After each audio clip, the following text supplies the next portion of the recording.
All right, mic check, mic check. Can y'all hear me? Just give me a yes or a no. I see we got 5 people watching already. What's up, Xander? What's up, Gigi? I want to make sure that everybody can hear me before I get started. Um, I don't see anybody saying yes or no, so I'm gonna take that as I can't be heard. Okay, cool, cool, cool, cool, cool. Chef, what's up?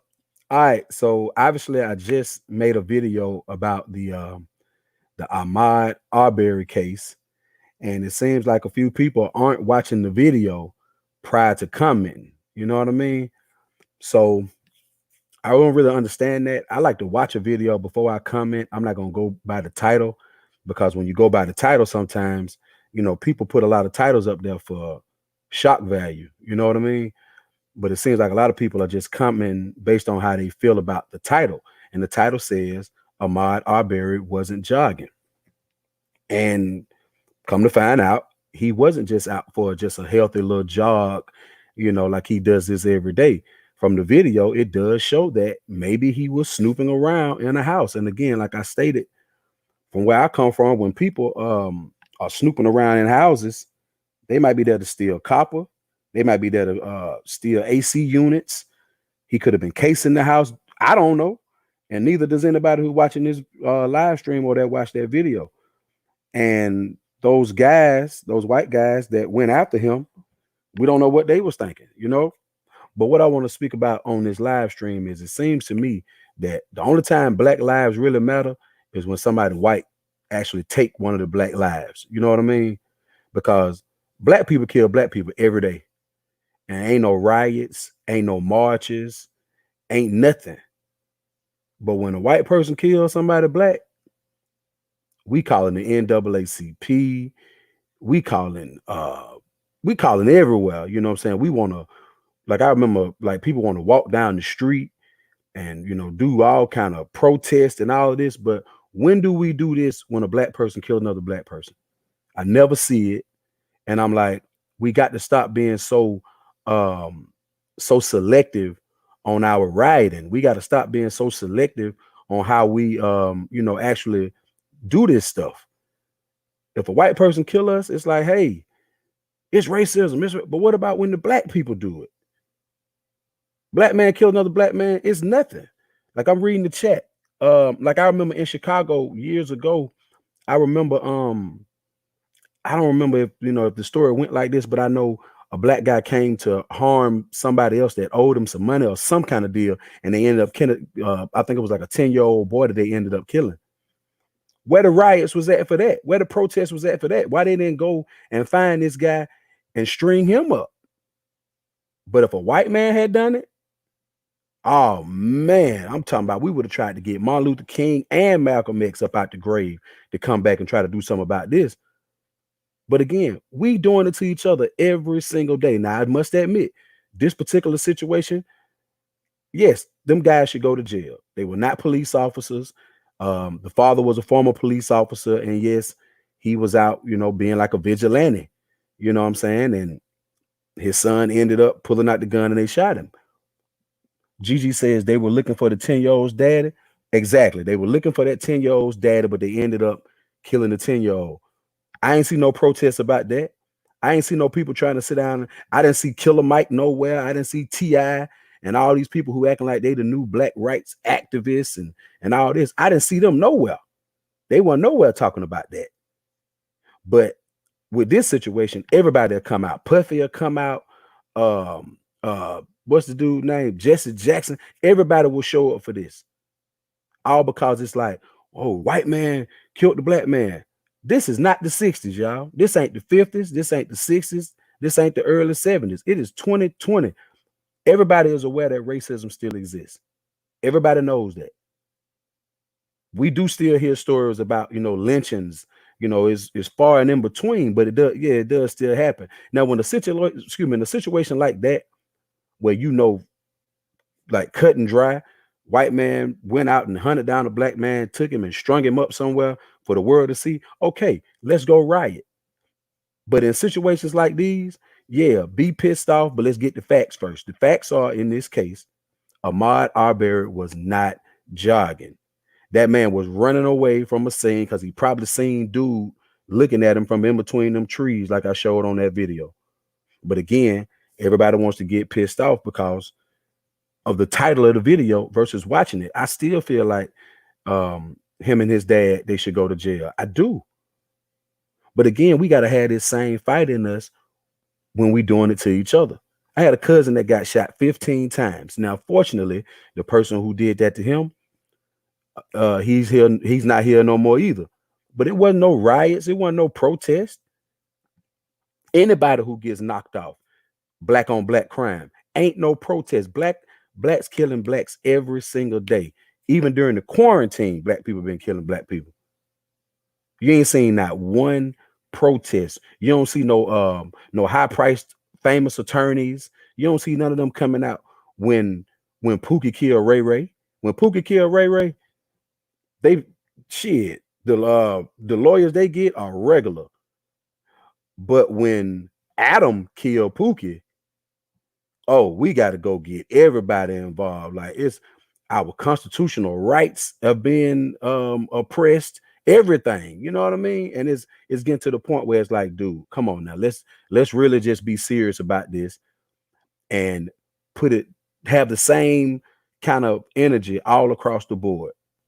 Stop letting it be so much about who doing it. Black lives matter. I'm sorry, I'm one of them people that I feel like all lives matter. Like, I was talking to my partner and he was telling me about the lady, I want to say it was in Texas. If anybody knows this story, just help me out with it. It was a lady down in Texas. She was a postal worker, right? She was a postal worker, black guy. He been waiting on his stimulus check. Mailman showed up, mail woman showed up. He went out there, got into it with her. He ended up killing the lady. Well, where them people at? Where the people at that's gonna ride about that? Because that ain't right either. All that lady was doing her job. God Bless says it has been multiple conversations on black violence. I agree. I had the conversations all the time, but that's all they do. That's all they do is have conversations about it.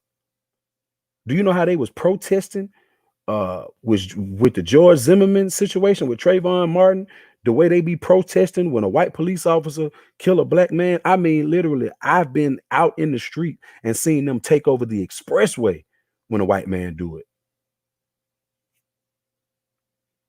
So where they at when black people kill black people? They ain't out on the expressway stopping the expressway from being able to have traffic. Literally, people walking on the expressway to stop it. People doing protests of don't go to this particular mall, don't go to Lenox. I mean, all this stuff. Like T.I. was like, don't go to Lenox, don't go to Houston's. Is it Houston's the steakhouse? When he had got some quote unquote some racial attitude towards him. Let me read this. Gigi says, we had a march in my city to help stop black on black murders. No one showed up but the mayor, council members, police officers, and a few community people. But if somebody white had killed somebody, everybody would be in there. The whole city would have showed up. And that's ridiculous. At what point are we going to start doing this when somebody of our own race do it to us? We got to start having this same kind of fire, this same kind of energy. Xander says racial injustice is monetized. Our lives being taken by non-black people is a trend. So they're taking advantage of us. Anything else that happens to us is swept under the rug.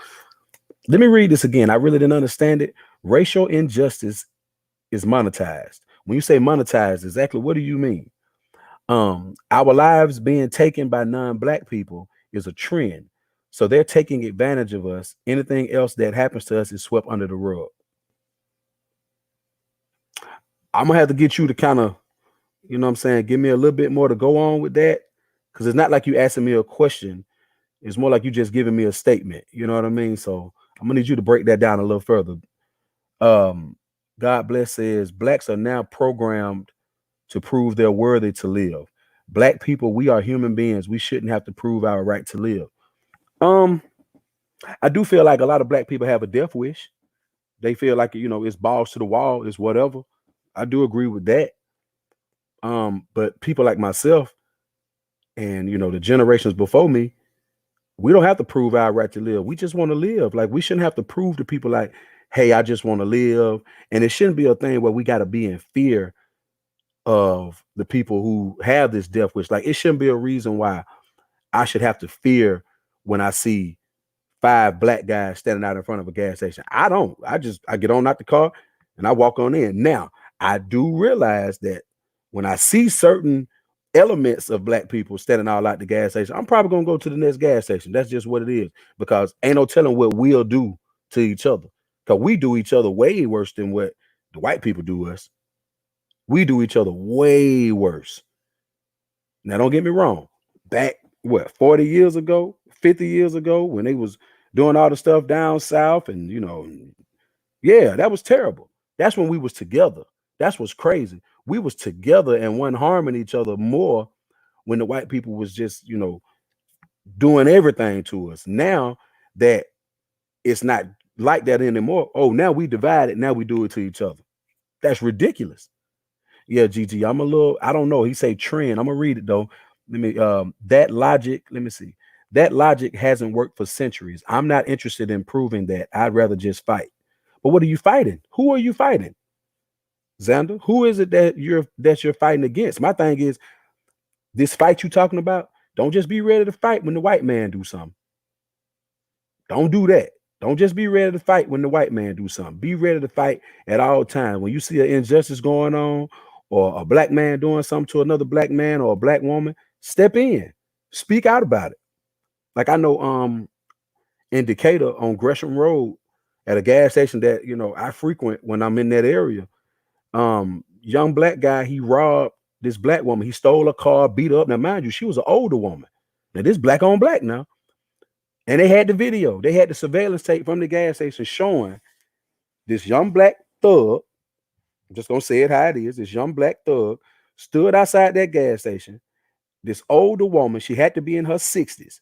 She pulled up and she was trying to put some air in her car. I mean, some air in her tire. Now, what it looked like he walked over there to act like, hey, you need some help putting this air in your tire. And then he beat the lady up and he took her car. He beat the lady up, he robbed her and took her car.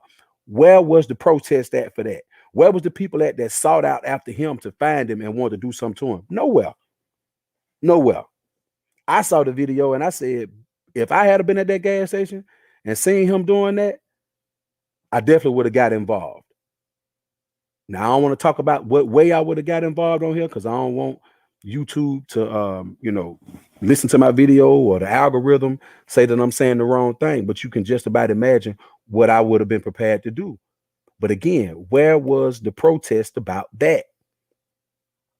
Black people are always ready to protest and riot and stand up for something when they think we got some prejudice against us or some racism. But when blacks do it to each other, man, we do nothing. We just sit back and we be like, well, another black dude killed another black dude. And we go on about our business. We go eat our chicken and our ribs, and that be it. God Bless says, so the older white killer is involved in the Ku Klux Klan organizations, but no conversation concerning this. Okay, I saw the picture of they saying that that's him walking with them. Yes, that should be a topic of conversation.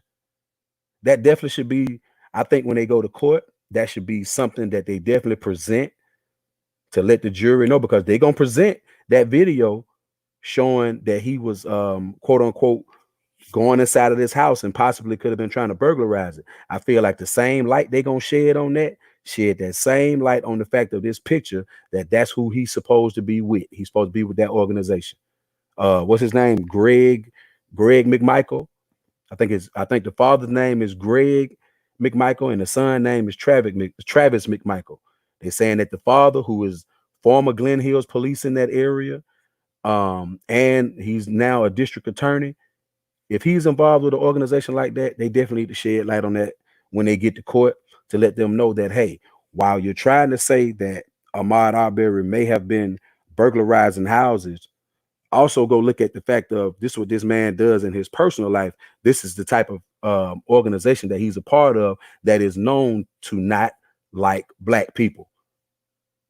Now, are they Do I think they're going to bring this out on the news and start talking about it? Probably not. But this is the time where if anybody has that information and has a means of trying to put it out to the news, push that to the news. So the same way that extended tape that they're showing now, the same way they're showing that extended tape, need to show that picture. Say, hey, look what kind of organization he in.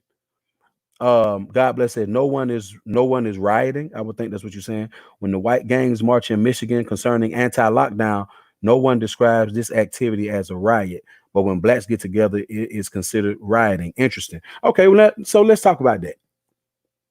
Unfortunately, the way that black people are viewed in society, we are viewed as animals. Now, is it my fault? Is it your fault? God bless Xander and whomever else is watching this. No, it's not our fault. But the black people that are pushed up to the forefront in social media, you know, the famous people, the rappers and all them people, they act like animals. They act like animals. Those are the symbols of us, not the average working everyday black man, the one that take care of his family, the one that's not a baby daddy, the one that, you know, is married and, you know, again, taking care of their family. That's not the person they push to the forefront. The more negative aspects of black people that you can find, that's what's pushed out to the forefront. Like, it puzzles me where with rap, you know, with the rappers, the one that go to jail the most and do the most, them the ones that get on first. The one that go to jail the most, them the ones that get on first. Ain't no clean rappers out here. Why you think and I know J. Cole make money and he do his thing. But man, ain't nobody listen to no damn J. Cole like that. Gigi says it sure ain't no peaceful protest at God Bless. Anytime we get together, it ain't gonna be peaceful. Some gonna get towed up, but like you said, white people do the same thing. They be out there knocking in windows, flipping over cars. We don't really do all that. We might go knock a store window in and try to go take some shoes or something. We'll do some shit like that, but we ain't really gonna go out there and be setting cars on fire. We don't really do stuff like that. God Bless says, such as Ted Nugent, what? He is, wait a minute, I'm sorry. Such as Ted Nugent, he is an animal. Rush Limbaugh, the druggie. I never knew that. Cigars with Max said, what's up, brother? Oh, okay, you just kidding. Yeah, you know, J. Cole, he one of them conscious rappers, like a Common. You see, Common had to start rapping. He had to go ahead and get into damn acting. Ain't nobody trying to listen to all that shit. They ain't.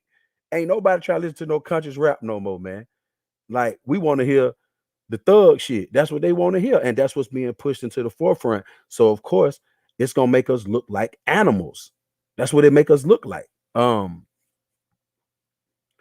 Xander says, I do mean actually building our own communities in a positive light, not crushed by overwhelming poverty and violence. There is no reason to show animosity towards other black people just because. Okay, I got you. Nurse Joy says, hi, Chris, in the chat. I saw your video you posted earlier and I wholeheartedly agree. Thank you. Though it's an unpopular opinion amongst social justice warriors, you get called coon and Aunt Jemima. Hey, it's possible, but that's why I told them they have to go watch the video, because if they watch the video, then they'll know that I'm really not being a coon. The title would probably say, oh shit, Chris got down here agreeing with them. No, if you go watch the video, I'm just saying that now there's new light being shed, you know, on the whole case. That's all I'm saying. I still feel like they need to go to jail. I still feel like they need to be held accountable to the utmost about what they did. I still feel like those two guys should not have followed him. You had no right to follow him. You had no right to follow this guy. You are not the police. They should have sat back and waited for the police to come. That's what should have happened. God Bless says, I respectively disagree. I have attended multiple protests and they have been peaceful. Our activism has changed local laws. God bless, you are one in a few, and I applaud you for your efforts. I do applaud it. I'm just saying, as a whole, We don't come out. As a whole, black people do not go out and protest when black people do stuff to black people. That's just what it is. That's just what it is. It again, I'm in Atlanta. This is a big city as far as down south. This is probably the biggest city I can imagine. And it don't happen. I don't remember what the incident was, the last one, where they was out here like protesting hard. I don't remember. But when they was protesting, I remember being at work and literally like 100 people. It was a mob. They were walking down the street with signs. You'd have thought you was back when Martin Luther King was alive. They had signs in their hand. They was chanting and all kind of shit. They went down to the expressway and they stopped traffic on the expressway. The police had to come out. They had the helicopter out. But this was because somebody of another race had done something to a black person. Again, I don't remember what it was, but I know it was on the news. But again, when Pookie kills Ray Ray, we don't do shit. We go get some food and we be like, man, that fucked up what happened to Pookie and Ray Ray, bro. I mean, what Pookie did to Ray Ray, that's all we do. Now you got a few people like God bless that's gonna go out there and they gonna do it either way. And we need more of that. We need more of that. Nurse Joy says, keep speaking your truth, sir. I wish folks would keep the same energy for Chiraq and all ghettos. That's what I'm talking about right now. Keep that same energy in Chicago and any other ghetto around the country. When y'all see that this black person did something to this other black person and you know it wasn't right, speak out. But we don't do that. We don't do that. She say, I feel like it's fake outrage. I agree. I feel like it's outrage. However, justice needs to be served and the perps need to be prosecuted. Think about it. When a black person kill another black person in the hood and the police come out and they be like, hey, so do you know anything? It take them, man, they got to ask about 15 people before they get to one person. You see it on First 48 all the time. They got to ask about 15 people before they get to one person that be like, look, here go my number. Let me get your number and I'm gonna call you later on. Cause we don't want to snitch. But let it be a white person that had did it. Everybody, all 15 of them people would have told. Yep.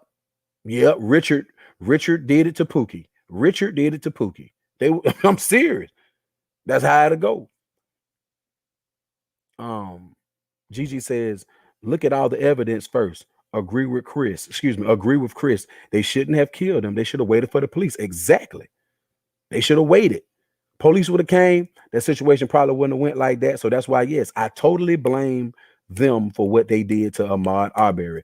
It shouldn't have happened. They shouldn't have followed him. They should have waited for the police to get there. But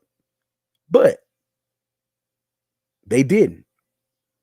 And now they have to be dealt with just like anybody else. I don't care if you are a former police officer. I don't care if you are the district attorney. I don't care about none of that. Deal with these people the way that you're supposed to deal with people when they go out and do a senseless act of violence, because that's what this was. You are not a police officer anymore, Mr. McMichael. Let the police do what they're supposed to do. Xander says, rap music that isn't conscious is not something I want to listen to. That's why I don't listen to mainstream music. I can't do it. It sounds disgusting to me. I got to admit, some of the stuff that I hear from some of this quote unquote mainstream music, yeah, it's disgusting. But that shit be jamming. I ain't even finna lie to you. It be jamming, man. I can't help it. I come from the street too. I was fortunate enough to have a mother and a father who was able to make me understand that this stuff on this music versus what's really going on, like, don't get caught up in the music. Some people don't have that. So some people mimic exactly what they hear in the music and then they bring it to real life. And that's what we're seeing. That's what we're seeing. Think about a child with no direction, and the only thing they got is music. Music is a universal language, and it's the greatest of the arts. That's why you have it where you can have people over in China, and you can have a person in Mexico, a person in America. You turn on Michael Jackson, they all know about Michael Jackson. Music crosses any border, any race of people. This music is important. Music is very important, but unfortunately, the mainstream music is going to have the worst lyrics ever. You know what I'm saying? So it's like we can't do nothing about it because we're not the ones that We're not the ones that own these record companies. You don't think these record companies is like that there's an agenda? There's an agenda. And the agenda is to do what? Make us extinct. That's the agenda. Um Xander says it's just like what happened with George Zimmerman. Well, you see, they already sitting here talking about the stand your ground law. Once they threw that in there, once the news reporter threw that thing in there about the stand your ground law, you know that's what they're gonna try to say. You know that's what they're gonna try to say. I'm telling you now, that's what they're gonna try to say. That's why they doing it now. They sprinkling it in there. Stand your ground law. The fact that they even brought that up. How you gonna stand your ground when you ran up there on this man? You was chasing the man. You was acting like you was a police officer. They wasn't. But again, this is what they're gonna do now to try to discredit Ahmaud Arbery. You see what I'm saying? But the fact still remains: was this man just jogging? No. The video shows again. We don't know what he was doing. We don't know what was going on. But hey, was he just jogging? No, he wasn't. But he did not deserve what they did to him. Nurse Joy says in Southside Chicago, a pregnant teen who testified against her cousin's murderer. The perp was convicted and put a $5,000 bounty on her head. And see what I'm saying? Where's the protest? And that's what I'm talking about. Where is the protest for that? We need to be protesting for that, this, and anything else that's going on that's an injustice. You know what I mean? Let me read what God Bless says. Real social warriors are stumping hard. No more justification of blacks getting killed, regardless of the perpetrator's race. Also, we need to stop looking at musicians and athletes as our point of contact. That's what we do. We look at them as our point of contact, and unfortunately, we look at them as role models. Now, me, I ain't never looked at no rapper or no athlete as a role model. I always looked at my dad as a role model. That's it. I never looked at, it ain't never been a rapper ever that I said, I want to be like him. Now, as much as I love Tupac, like I feel like Tupac is the greatest rapper of all times, it was never no part of me that said, I want to be like Tupac. You know what I'm saying? But unfortunately, that's what we do. But you know why we do, excuse me, you know why we put these musicians and these athletes on that high pedestal? Money. Because we see them shining. Because we see them shining. You see what I'm saying? The fact that we see them shining and making money and smiling and having a good time, that's what we want. That's what we want to be. We want to be just like them. And that's the problem. But if we show some more, excuse me, but if we gave more accolades to the black men who work every day, or they got their own businesses and they taking care of their family and they making good money too. They might not be making as many millions as some of these musicians and athletes are making, but they're doing good for themselves. We need to start showing that. If we start showing that more, but again, all this stuff is an agenda, man. All this stuff is an agenda. RA says every year white people are steady pushing the limits, when it comes to black. I don't know what that black, I don't know what that finger up stands for, but pretty soon it will be open season on all blacks. Hell, it's coming. It's coming. It's definitely coming. Xander says chasing someone in a truck is not standing your ground. Exactly. It's not. That's not standing your ground. You went to the ground. You was looking for the ground and went to it. And you know what I'm saying? So nah.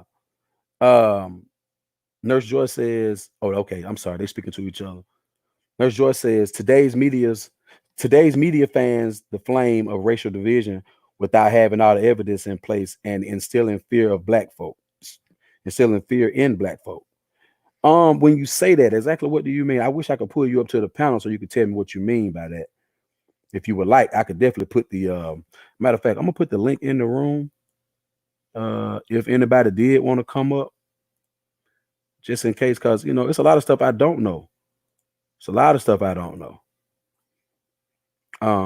If anybody want to come up, it don't matter who, you know. Xander says, I'm glad I don't. What it says? I'm glad I don't, and I never idolized anyone. That's good. But if you know anybody, any positive people in your life, it's okay to idolize them people. That's okay. It's definitely okay.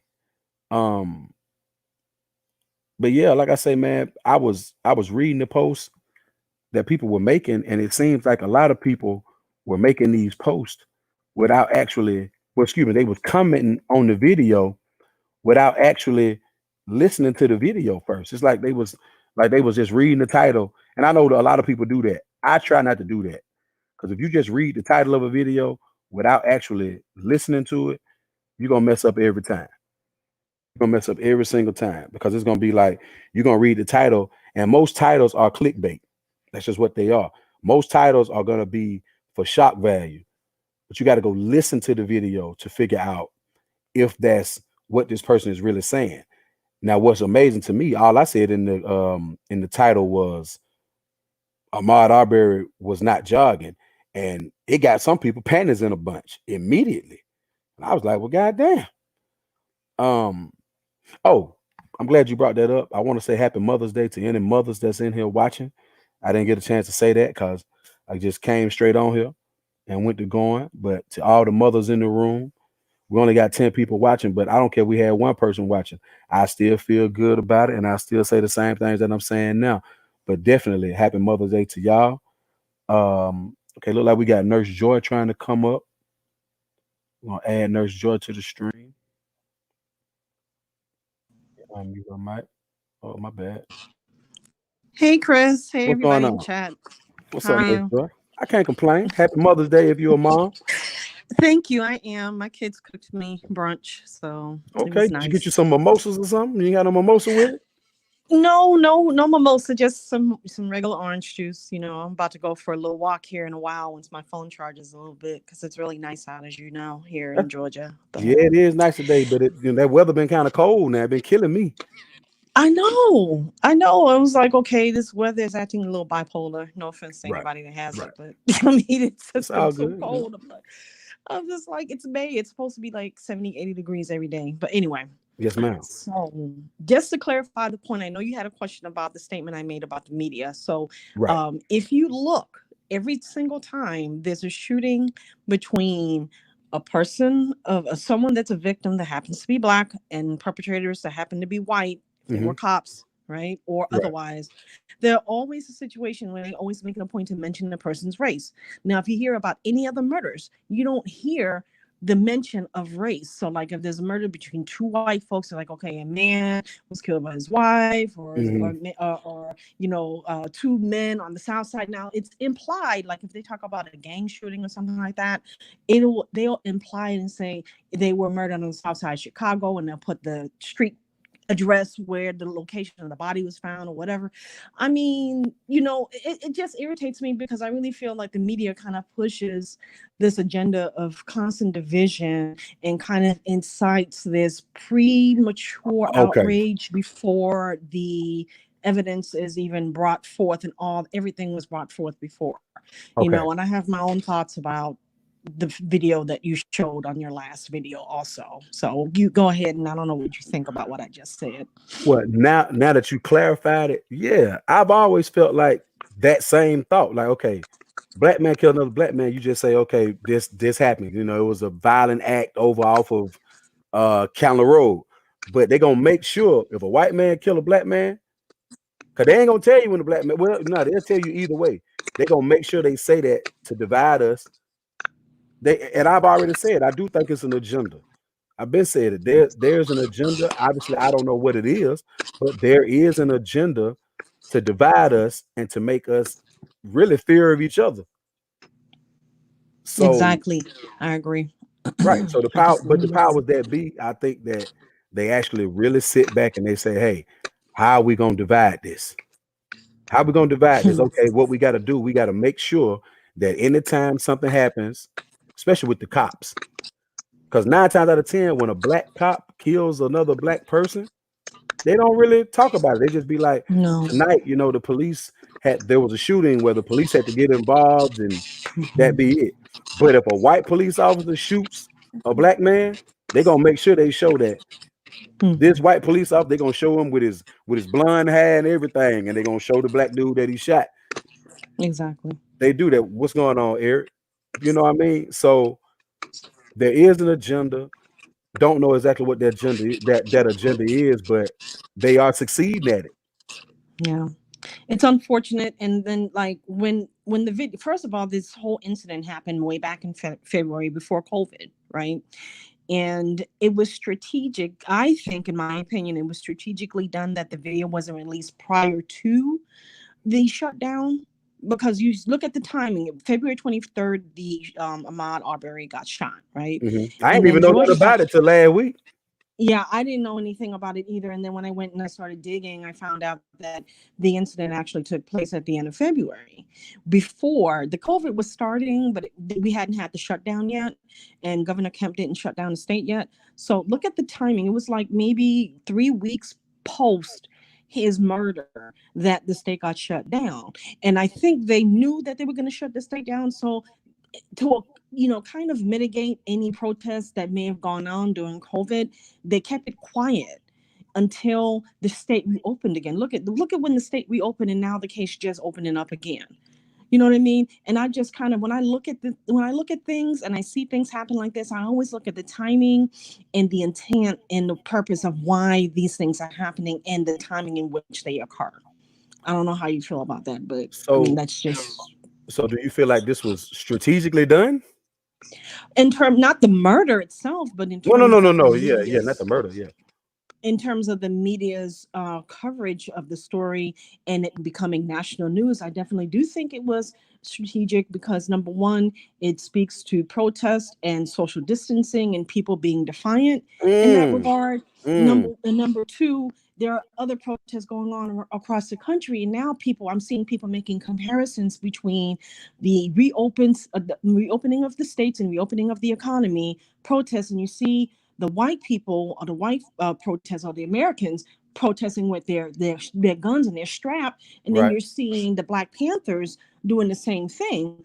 I don't see it any different. Personally, I was against the shutdown. I really was. I really think it took it to the extreme. And I really think our constitutional rights are being violated with all of this other stuff, people getting arrested in parks and all that kind of stuff. But that's another subject. But basically, what it boils down to, they're making these comparisons. Oh, they're white supremacists at these reopen America protests, and that's a bunch of bull. And I know people that are patriots, that are white patriots, that are conservatives, Mhm. that are not racist. You know what I'm saying? I'm a conservative, and I get a lot of backlash from my own people and from white liberals. I've been called Aunt Jemima and all kinds of names because I, believe in the Second Amendment, and I also believe that the economy shouldn't have been shut down. And I also have my other thoughts about COVID-19. But back to the Arbery case, I just really think that all of this bullshit that's going on, everybody's in an outrage. Like the first protest that I saw was three sisters jogging with mask on, Yeah, I with saw little something like jogging that. outfit. I was like, what the F is this? I was so mad. I said, this shit looks completely staged. And Sean King, do you know who Sean King is, by the way? The name sounds familiar, but I can't really Okay. place him.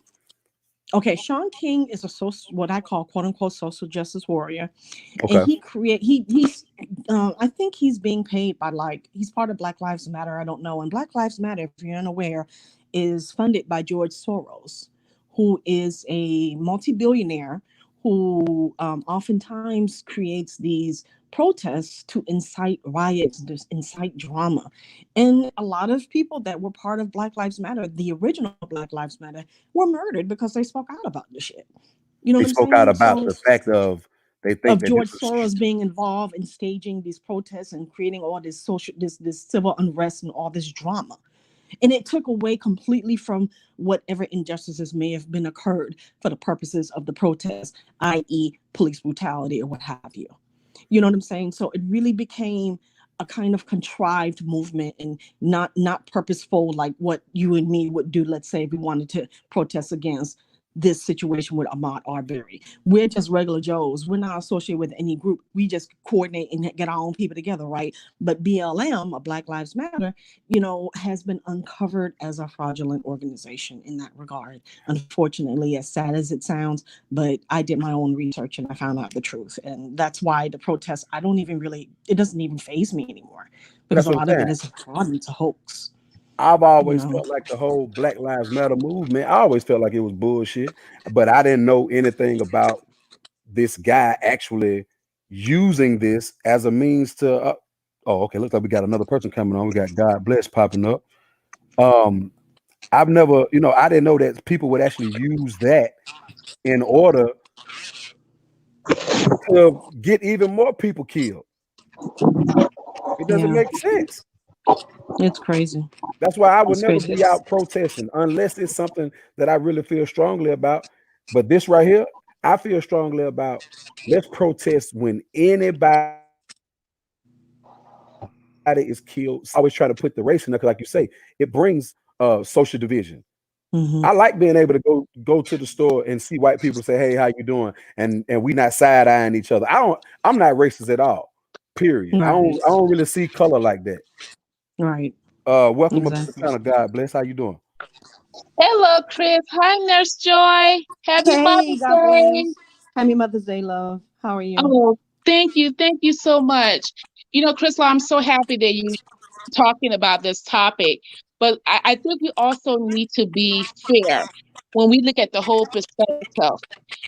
In North Carolina and also Virginia, the anti lockdown protest was funded by big donors, conservative donors. Hmm. And these were not people within the state. These were people that actually came from other states to protest, to protest a lockdown. So when we talk about fraudulent activities, we had to look at the whole picture. I am not a Democrat or conservative. I'm independent. So I think it's very important that we see that part of it. Second of one of the reasons why I had wanted to call in is that I'm trying. A lot of people in our community, not all, but we have a notion that if our brother or sister has done crimes, then it's or done something negative in the past, that it's almost a justification for not only blacks but also police officers and other different races to kill us. In other words, black people have been taught that we have to actually prove we should live on this earth. So when you have white killers, white murderers, white rapists, they don't have to prove that.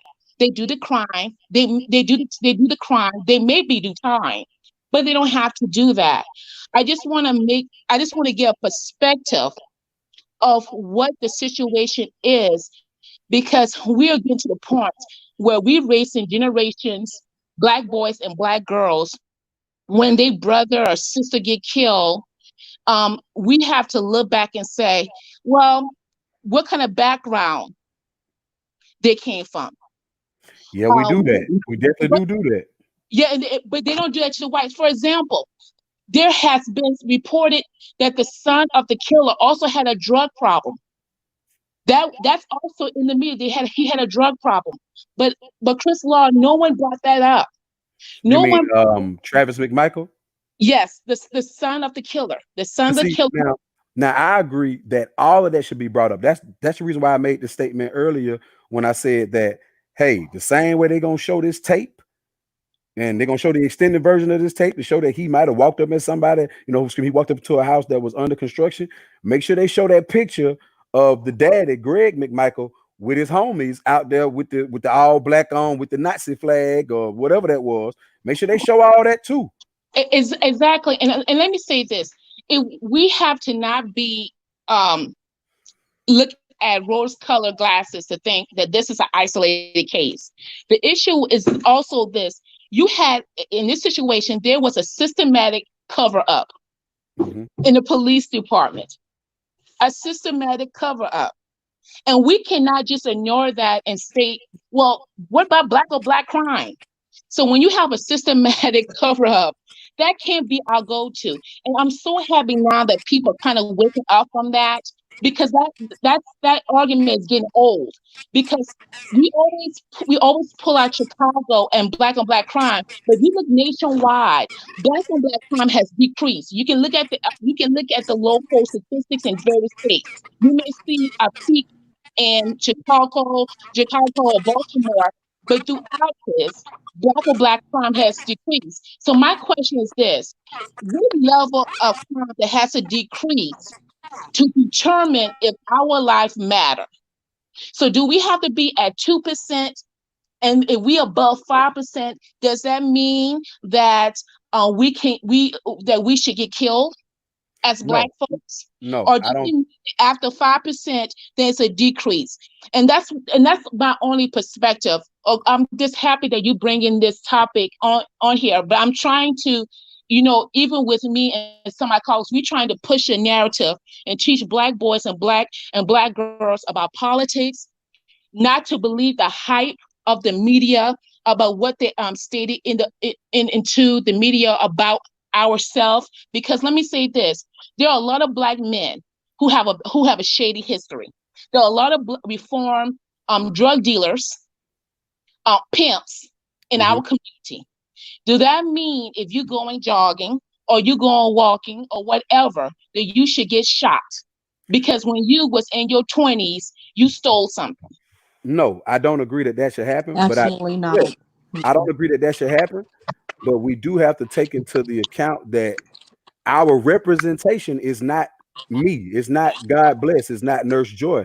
It probably ain't nobody that's in this chat. Our representation is Young Thug, Lil Wayne, and the rest of them. That's our representation. So unfortunately, that's what white people see when they look at all us. They see, I don't know them girls from the city girls names, but that's who they see when they look at you. They'll say when they see me walk in the store and I got tattoos and all that, they don't see the fact that I wear glasses, my pants ain't hanging up under my butt. They don't see that. All they see is Black man with tattoos. What does that mean? Young Thug, Lil Wayne, Lil Keed, and all the rest of them, and all the other thugs that they see on TV. So the problem is, it ain't us, it's the representation. Well, can I? I'm sorry, no, please, you go ahead. I apologize, ma'am. I apologize.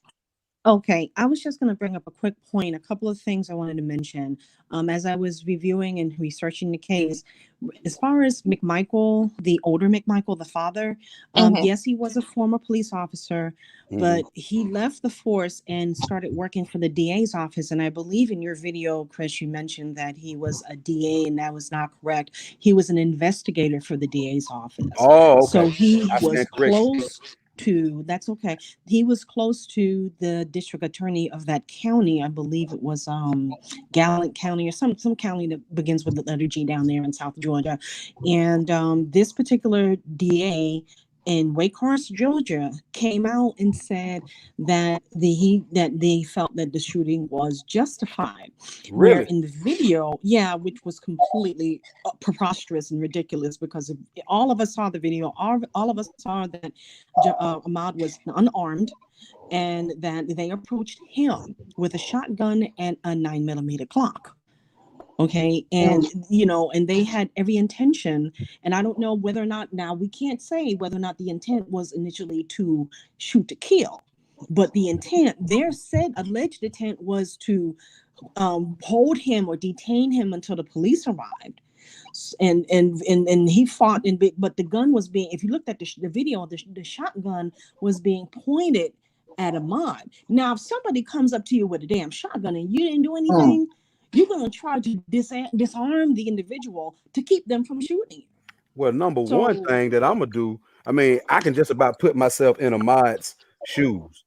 He doing whatever he doing. Maybe he did, I ain't going to say maybe. He went up in this he went up in this house that was being constructed, looking for whatever he was doing.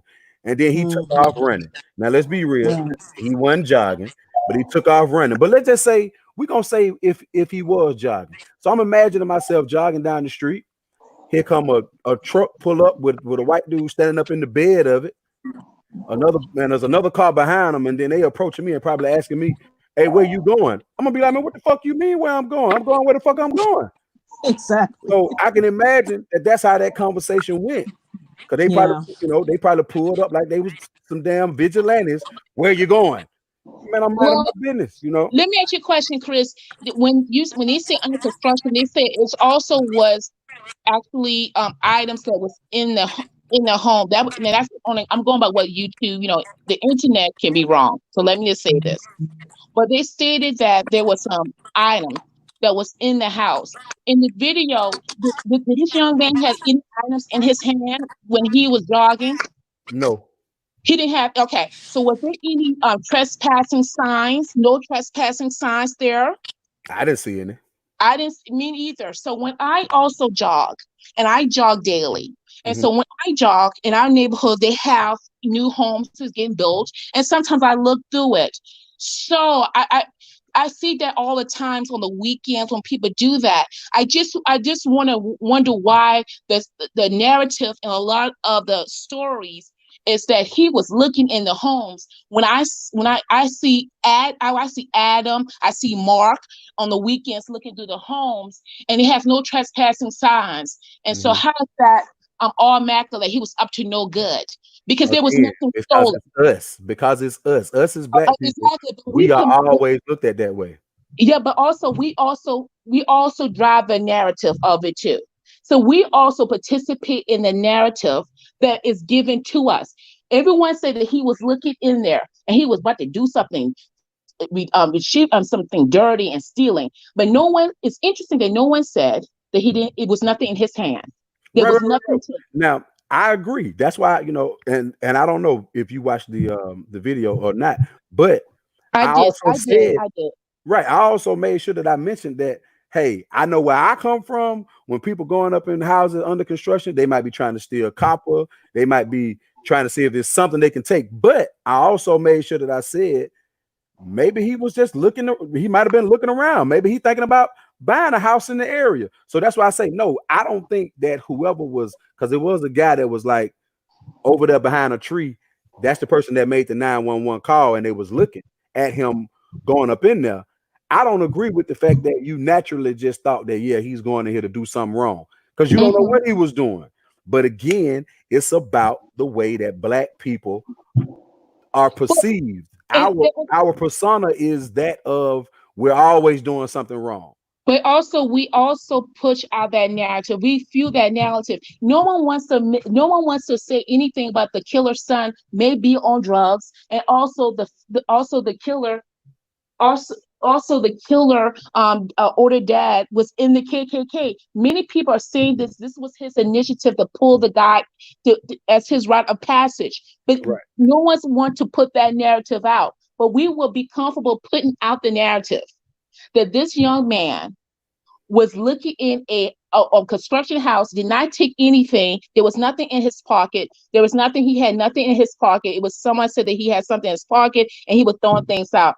Well, the videotape does not show that. It's just not. It's not true that he has something in his pocket. So we're going to believe the narrative. We don't believe the narrative that the killer father, may be involved in the KKK, but we believe the narrative that he was looking in a construction home, didn't take anything out, Mm-hmm. no trespassing sign, but he was up to no good.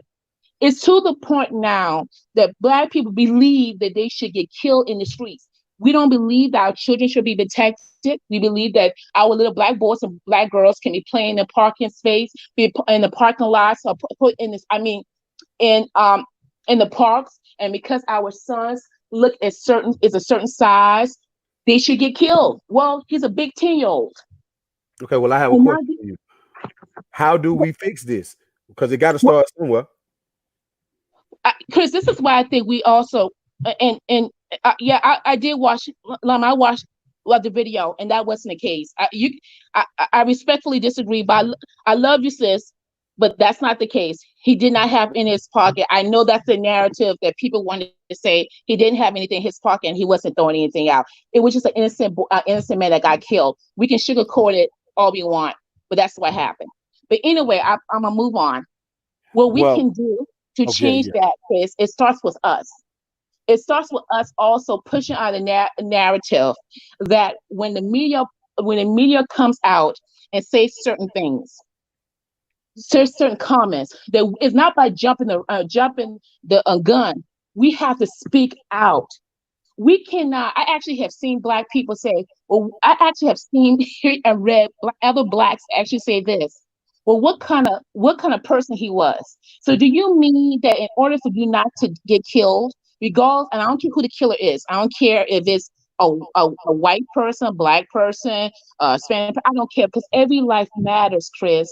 But for you not to get killed, especially for a Black man, you have to have a master's degree. You have never had got stopped by the police before. You have to always smile. You can never jog. You have to be absolutely perfect in order not to get killed.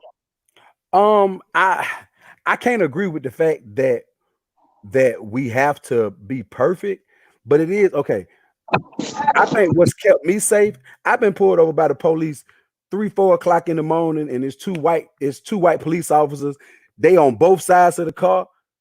Number one is yes, sir, is no, sir. You got to show some respect to get some respect. Now, I'm not saying that, just by doing that, that's going to keep you from something happening to you. That's not what I'm saying. I think God bless dropped off. I'm not sure what happened.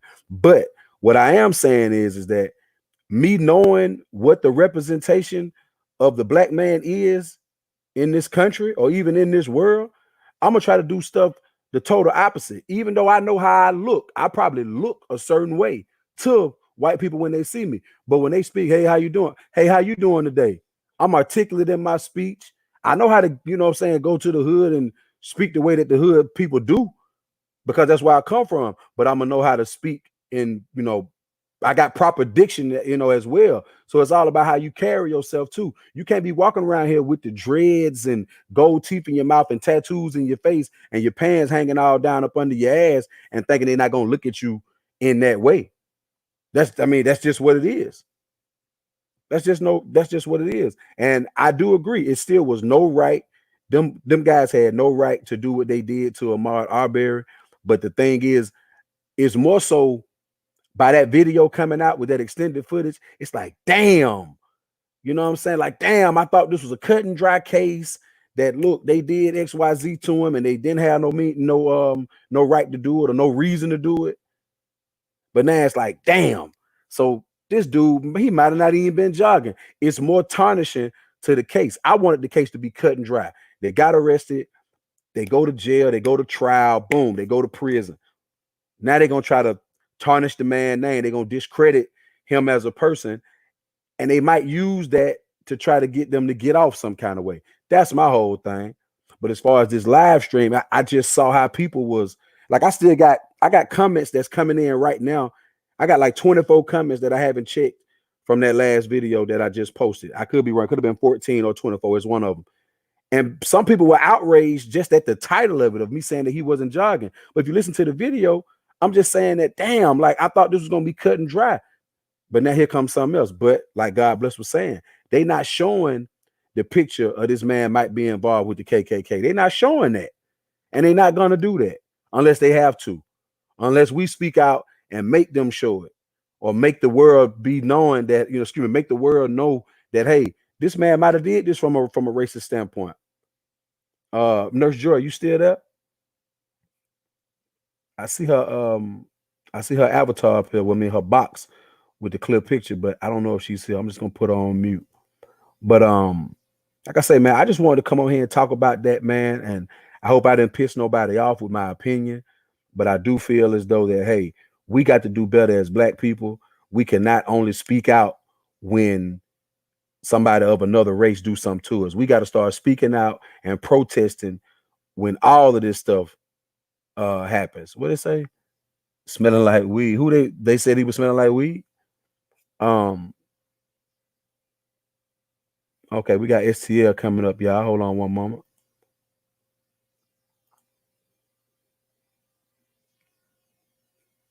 Whenever STL unmutes his mic, man, he can come on in and say what he got to say. But we got to definitely stop doing this, man. We have to definitely take control of our community.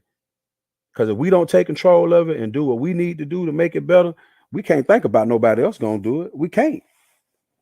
They're gonna continue looking at us the way that they look at us until we take control of our community, start showing them that we got to care about us before they start caring about us. And that's just straight up.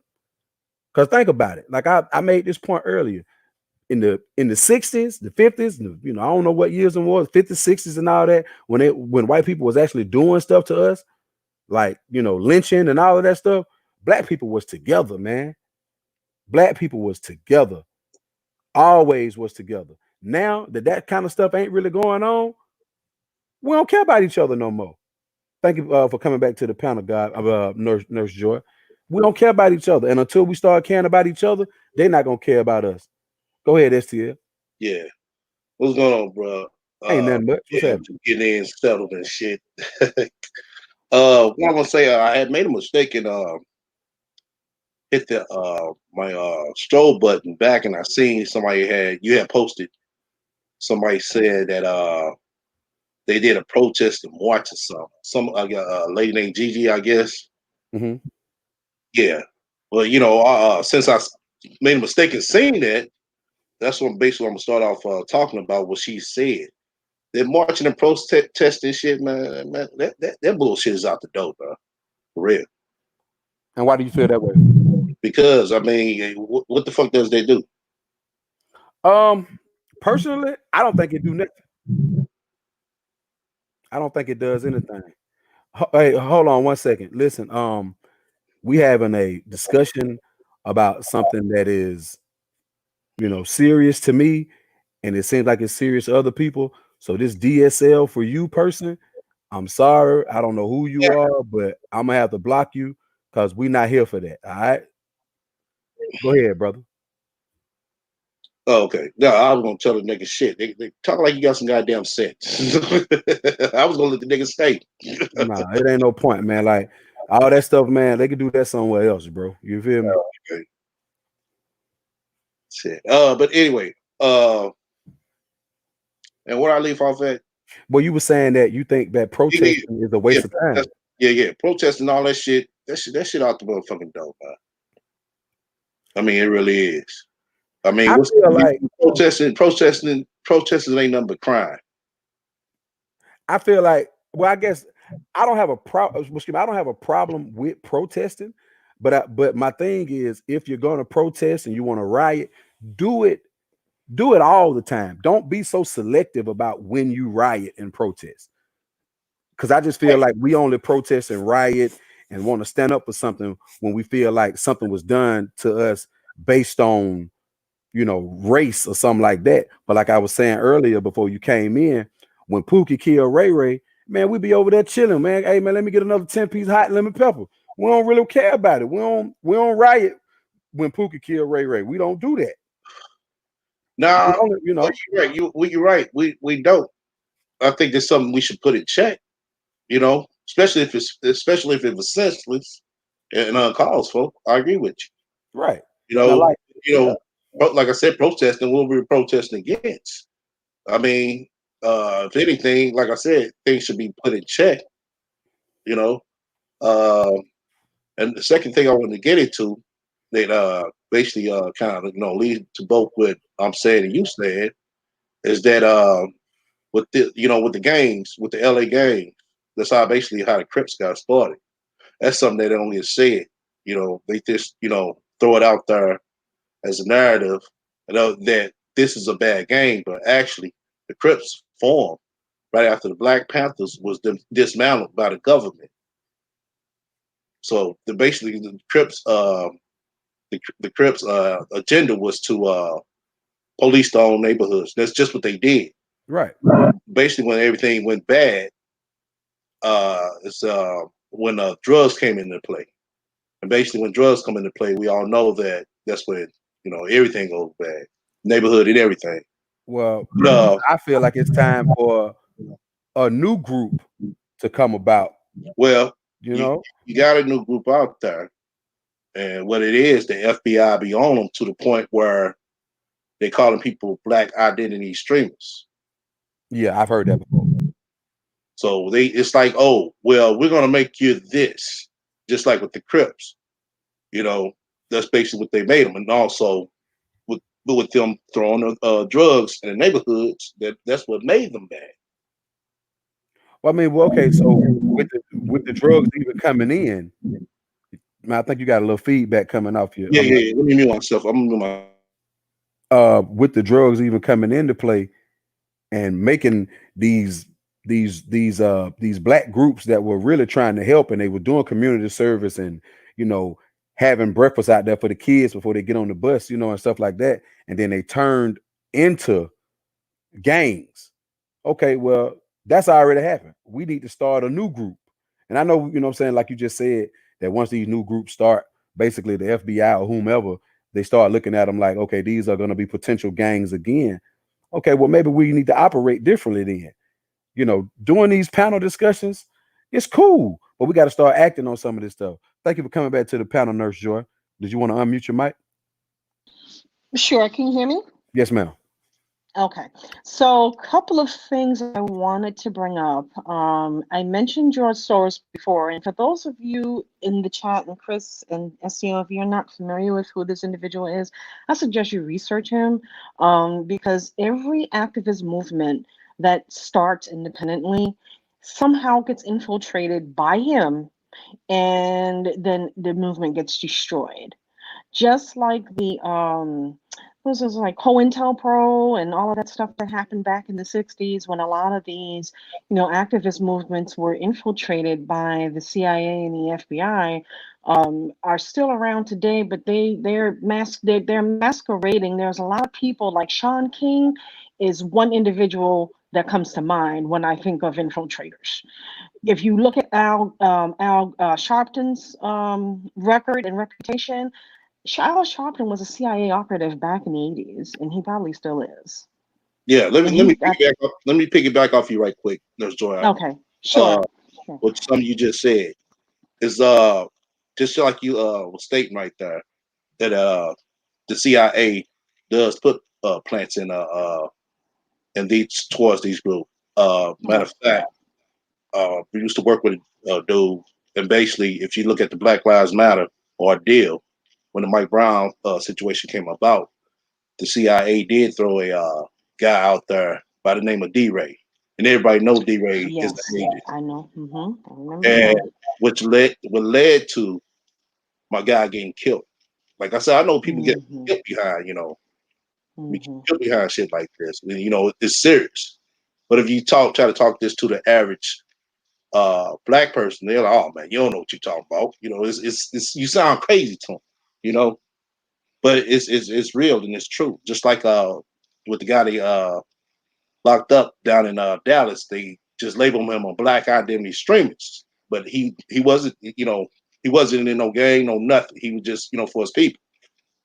Reason why they did that is because the was that Michael Johnson that was from down there?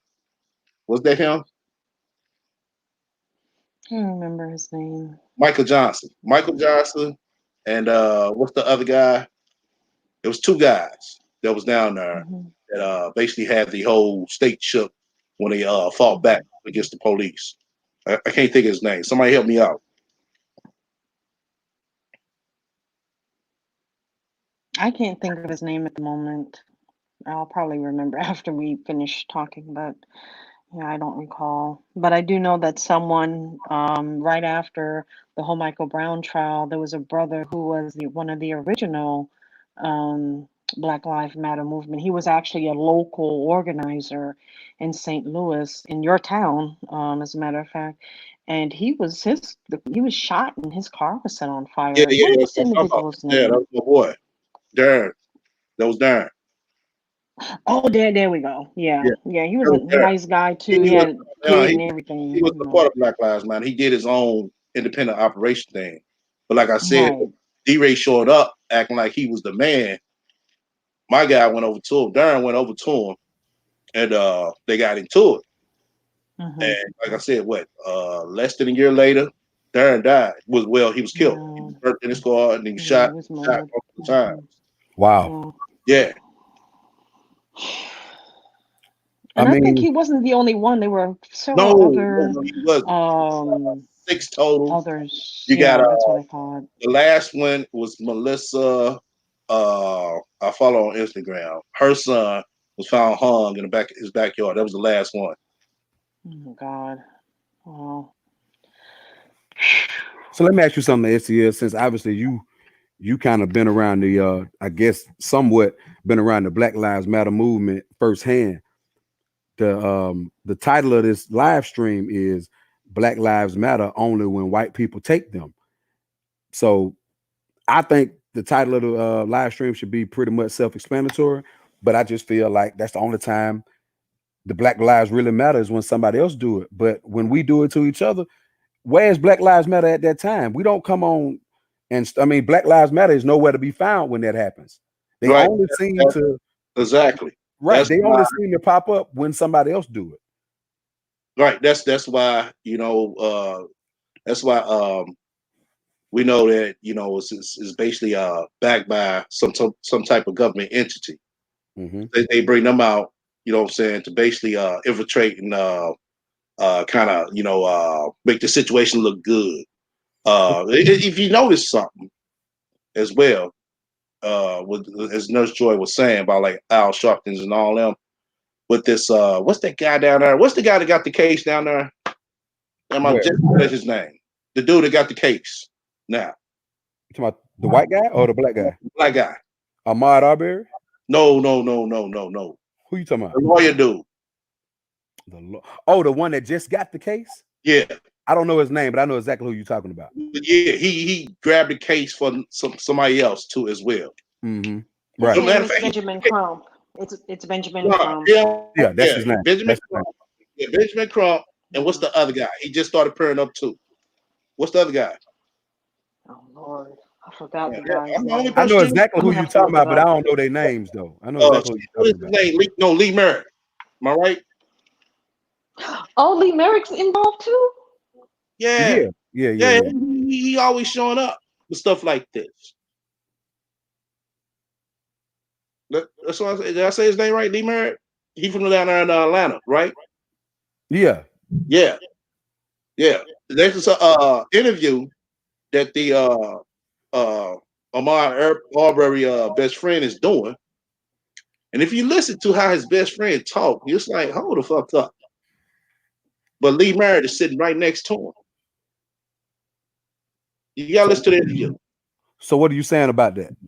It's basically he's sent out by these organizations, these government organizations, like I said, to make the situation even. Just like I said, they never show on the they haven't showed on Nationwide News that the daddy is in the Klan, a Nazi movie, whatever the fuck you want to call it. Now, do you think that I think that's purposely done? Yeah, that's perfectly done. Exactly. Yeah. Just like that's what I'm trying to tell you. They send in all these people to kind of diffuse the situation. Oh no, it wasn't race related. No, it was just a mistake. No, that was race related. We know that. Wait a minute. So you feel as though this situation was all about race? Yeah. I feel as though race could be involved, but from another standpoint. But I feel like this was a man thinking he's some kind of damn desperado, some kind of vigilante. And I think he was just doing too damn much. And I think that he thought that he was trying to be like a I think I seen this black guy burglarizing, so I'm gonna go after him myself because by the time the police get here, he'll be gone. Now, do I think race is a percentage of it, but I think it's not. Again, it's just my personal opinion. I don't feel like it was him using some race card as far as I don't like black people and I want to do something to a black person. I don't think that's what it was about. The aspect of where race comes into play for it, in my opinion, is he was black. And I'm already thinking that black people do criminal type of shit. Here goes this black guy that I'm already familiar with that is already maybe has some sort of criminal past. I think that's where the black part come in at. But as far as them just saying, hey, we going out here to find a black man today to do something too, nah, I don't think that's what it was. But again, that's just my personal opinion. But at the end of the day, they shouldn't have been going after that man anyway. Let the police do their job. Had they let the police do their job, we wouldn't even be talking about this right now. But they didn't. I think these were some overzealous white people. That's what I think. You tell me if you think any different. We got a long pause of silence. I don't know what STL might be doing, but No, I agree with you on that, Chris, because I mean, and really, to be honest with you, and this is the sad part, and this is probably going to be a very unpopular opinion, but I think that the narrative that's being pushed right now is, as I stated earlier, you have the protest movement, and most of them are white, a lot of them were armed. Okay, some of them were armed, some of them weren't. And then you have, of course, the protest that just recently happened with the Ahmaud Arbery case. But the narrative that's being pushed on both sides, and we have to think about unconscious bias on both ends of the spectrum. You have to look at the how the white people are being portrayed. Oh, they're just like those damn Trump supporters and this that, and the other, and they're violent. Look at this, and this is what they're doing, and all that kind of stuff. But no one wants to bring up Antifa, who is usually the one. And I don't know if you guys have ever heard of Antifa. Antifa is always the one that starts all of this drama and all of this mess whenever there's a Trump rally or some type of protest, spitting on people and pushing people and hitting people and doing all this other stuff. They don't talk about Antifa, okay? And on the opposite end of the spectrum, the same issue with Ahmaud Arbery's mugshot being plastered all over the place, his previous criminal record, and all this other stuff, and even the video that you posted about an hour ago.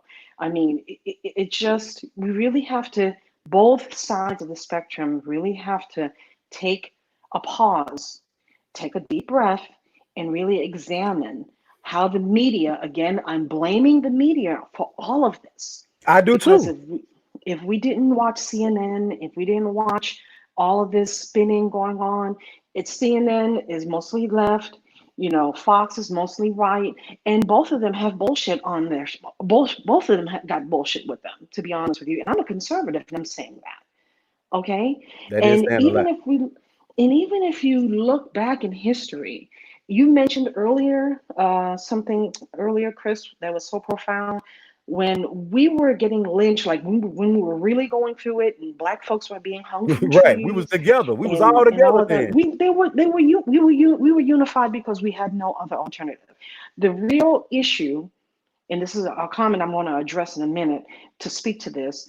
The real issue here is when Lyndon B. Johnson created welfare reform and started all of this.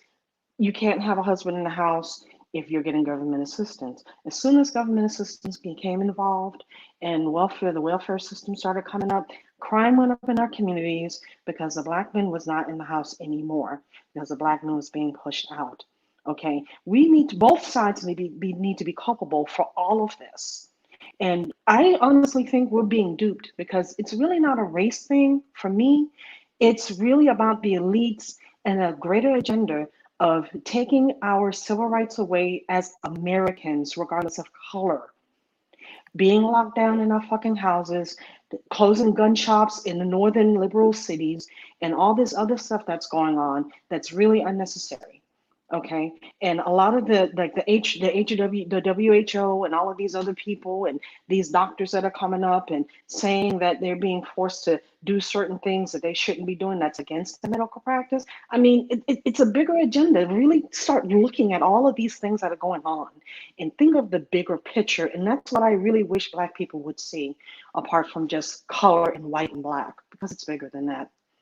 I It's don't way know how you bigger than feel that. about that, but it's No, I mean, really Yeah. bigger than that. it's way bigger than that. I mean, I think we both, and I don't want to just, act like it's only black and white people in the whole world, but that's what we're talking about. We both got a responsibility here. Black people, we got a responsibility that we have to put better representation out here. I know we're not in charge of that when it comes to TV and music and all of that. I know we're not in charge of that, but we can actually stop some of the representation that they put out there by not even listening to the shit. But of course, we're going to listen to it because I like the shit. The shit be jamming. But our responsibility, we got to teach our children. Stop walking around with your pants hanging down. Don't put tattoos in your face. Stop looking like the animal that they're trying to portray us to be. But then white people have to also have the responsibility and say, listen, just because I know what we seeing on these videos, all of them ain't like that. All of them are not animals. All of them, I just feel like we both got a responsibility to each other. We got to stop personifying what they seeing, and they got to stop perceiving the persona that they think we all are, if that makes sense. I hope that makes sense. Yeah, I get what agree. you're saying, but and I kind of disagree with you on that because all that you're saying right there is just to make them feel comfortable. And Yeah, also, yeah. yeah, also so with Nurse Joy said, yeah, this is a bigger agenda. It is. I would agree with her on that. Eric Brooker says Obama didn't do anything about Trayvon Martin killing. How do y'all feel about that? I mean, I agree. I yeah, I fully agree. Yeah, he agree did. about that. Yeah. Yeah, I I agree that. agree only because he didn't put out any specific legislation regarding just the issue surrounding what was perceived to be police brutality, because a lot of that stuff happened during his administration and he did very little of nothing to do that. And now he wants to come out and say that the current administration isn't really doing anything about COVID, which is really a slap in the face considering the fact that, millions of Americans and a large portion of Black people benefited from those stimulus checks. You know, I mean, only the people that made over a certain amount of money didn't get those funds, and even those that made, $100,000 prior to, their AGI or their adjusted gross income. I mean, they still got money. So what the fuck are you complaining about? Is my question. But you still have a lot of people that still support Barack Obama despite that. And that's the thing that concerns me. And like, you're not even really looking at the bigger issues. You're just looking at color, you Well, know? that was my problem with the whole thing about Obama becoming president in the first place. Now, while I did feel like, it was a triumphant thing, and Black people came a long way, I didn't like the fact that a lot of Black people who had never voted don't pay attention to politics at all. All of a sudden, you vote now because the Black man running, and it's like, wait a minute, man, you like, okay, let's just say if the issues that he was speaking on was something that you didn't agree with, you just gonna vote for him just because he's Black? That's not cool. Yeah, That's not cool at exactly. all. I'm bringing God bless back up. God bless. Thank you for coming back to the panel. Okay, maybe she's lying in wait. But yeah, I didn't agree with that. And it was so many Black people. Like, I remember the night when when the election was over, and okay, we now got the news that Obama is president now. I was in Walmart, and Black people was in Walmart walking around with their chest out. Anybody white they seen, they was looking at the white folks like, with this look of like, yeah, there's a Black man in office now. And I was like, is this the reason why y'all voted for him? Is this it? And that's what that's what I felt. And I didn't ever really get a chance to speak about it. But it was almost like, man, this is ignorant. Y'all only voting for the man because he's Black, not because the issues that he's speaking on is what you believe in, and y'all feel like he's the best man for the job, only because he's Black. Again, this right here. Go ahead. I'm sorry. Yeah, I was gonna say something. I just looked at what Eric Booker put. He said Obama helped the gay community and women's rights. You're right, he did. And let Yeah, me he tell you did. why he helped them. They came with their money. They came, you know what I'm saying? They helped get them there. So that's another thing we need to start doing. Is putting some actual vetted guys that's gonna rock for us. That's in office. Blacks only voted for Obama, but they didn't help Obama. You get what I'm saying?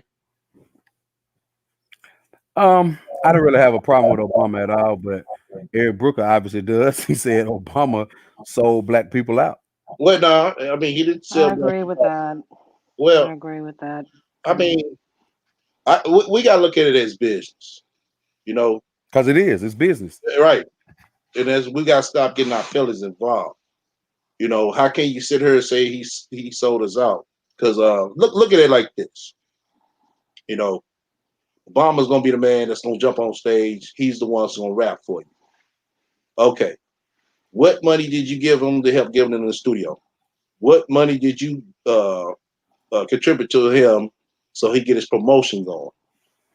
What money did you contribute to him so he could be able to get his fans going on the radio? If you didn't try to do none of those things to help him, I mean, you can't say he sold us out. Okay, can I say something to, and SDR, I have to disagree with you, respectfully, of course. I do feel that he did sell us out because if you look at immigration reform, and the things that happened during Obama's administration, the illegal immigration became rampant, and as a result of all of these sanctuary cities that occurred under the Obama administration, mind you, a lot of jobs in these factories in some of these smaller towns where Black people were previously employed, they lost all of their jobs because the migrant workers came and took them all. So if that is not doing a disservice to the black community, I don't know what is. And with the current administration, immigration reform is in place, and a lot of these illegal immigrants are getting deported, and a lot of manufacturing jobs are coming back to America as a result of the current administration. And additionally, the other thing that Obama did to work against our interests as Black people, he took millions of dollars in funding from HBCUs around the country, and a lot of them closed down as a result of that. Now, there's current legislation that is funding, giving over $1 billion to HBCUs across the country by the pen and the hand of Donald J. Trump. And yes, I am a supporter of Donald Trump because of the issues, not because of anything else. Not because I think that he's some god or something like that. No, I think he's done a lot, especially even for prison reform. Prison reform is another example. The First Step Act released 7,000 prisoners. The majority of them were Black. Let them out for they committed nonviolent crimes. They were serving life in prison without the possibility of parole. There's one sister, Anne Marie, I think Johnson, if I remember her name correctly. She's one that wrote a book, and another one, Angela Stanton, who's running for U.S. Congress against John Lewis, also was another one that got out and was fully pardoned by the president and got out and is now able to give her testimony. She wrote a book, and she's also running for Congress. So those are some examples of tangible things that we can look at and what this current administration has done for 3 years, and any other damn president has come and shuck and jive and pandered to the Black community for decades and has done not a damn thing for us, in particular Obama. Those are my thoughts, and I don't know how you guys feel about that. Okay. Well, I'm gonna say, what you're saying is right, but you gotta look at the two parties that's involved in it, the ones that's, like I said, is funded. You know, like I said, Black people, only thing we going out and doing is voting. Like I said, we're not coming with the bag.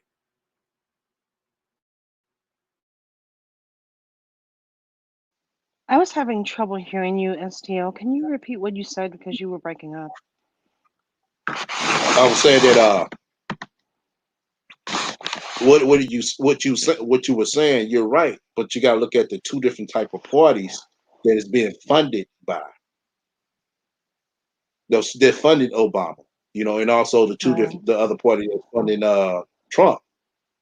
You know, they're gonna find what's best for the best interest, you know, to keep their party going. I mean, that's just how it is. If you notice, that's how they battle it out to see who could do it the best and who has the best plan to run America. But like I said, only thing Black people do, us as Black, let me say it like that. Us as Black, all we do is go out and vote, but we never do come to the table with the bag. Well, a lot of it has to do with not understanding the issues and how to resolve them. And no other president has actually listened to anything that we as Black people had to say.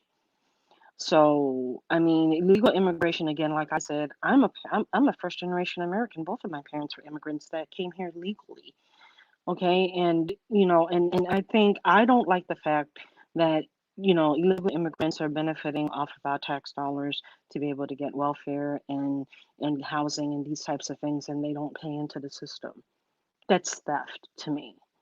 And I have a problem with that. And all of us as citizens of this country, regardless of color, need to have an issue with that. Because these people are stealing from us, stealing jobs, and they're stealing tax dollars for their own benefit. And I think it's Right. Well, once again, that's where we need to put our vetted guys in place and back them up. They fund them. Like I said, we just like I said, we got to think of it as a business. We need to stop getting our feelings involved. Everything that you said, you're right about. You're 100% right about. But you got to look at. I mean, I think that we have to look at it like I said, as business instead of getting our feelings involved. And I just want to say one comment. This is God bless. If we also we need to look at the whole picture, because we have welfare system also for the millionaires, the CEOs. So when you have these companies who do not pay taxes, literally do not pay taxes, that is a form of birth of stealing that on a different level than a Shaquisha Perez or a Tammy can do in a trailer park. Because when you have millionaires, even with the stimulus package, which was of course a blessing to have, one millionaire actually returned his money. The stimulus package actually gave him additional $5 million. That's what the stimulus package did. I do believe that both parties play to a target group. And they also play to the target group who's willing to line their pockets.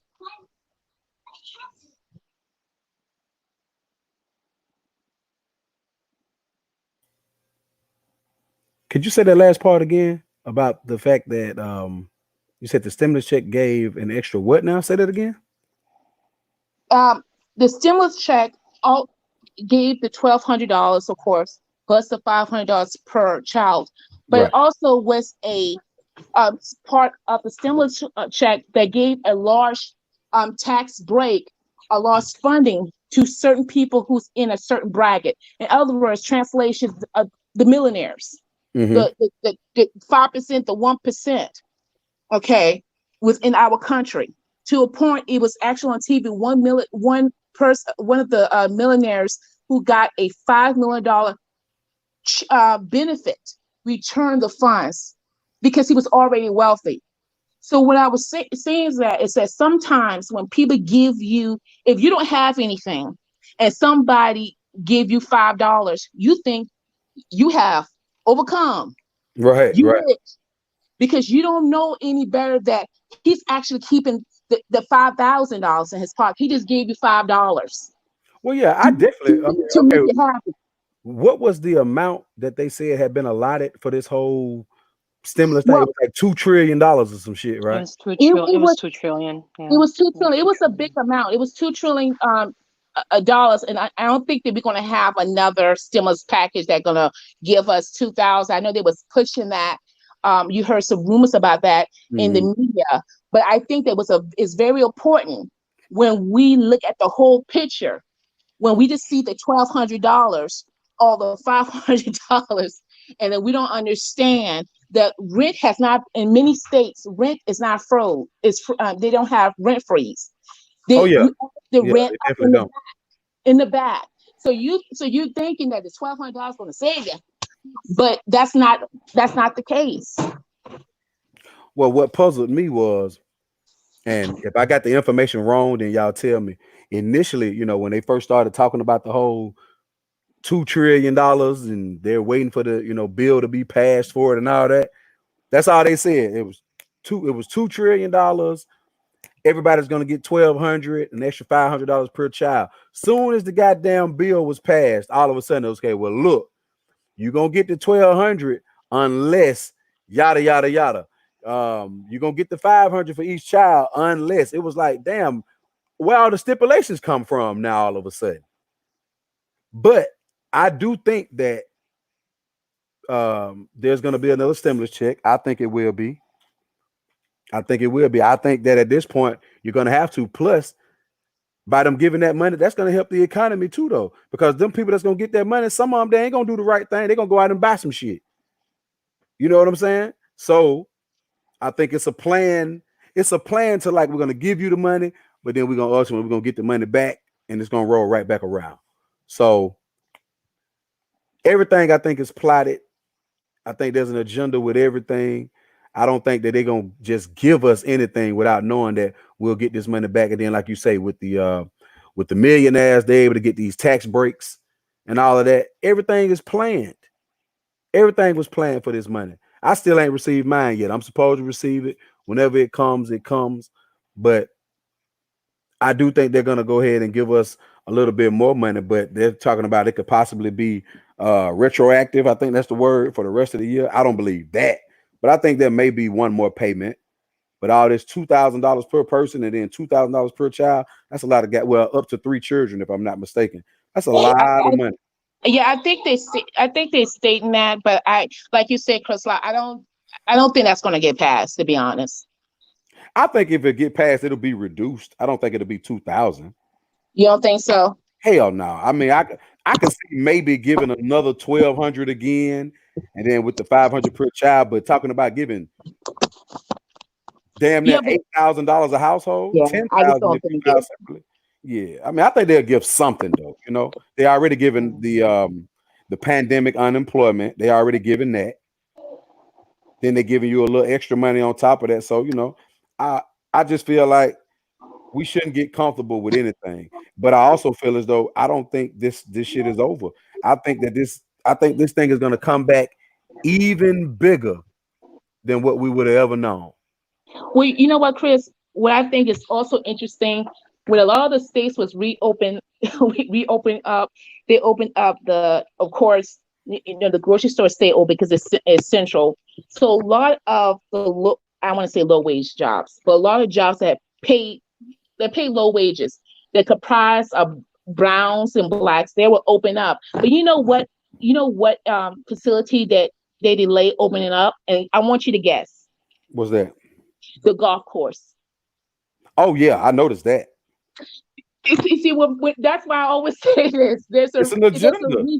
It's agenda. The golf course is interesting that everything was open up. The bowling alley was open up, but not the golf that tripped me. Now I ain't gonna lie. When I saw the bowling alley, I was like, "Are you fucking kidding me?"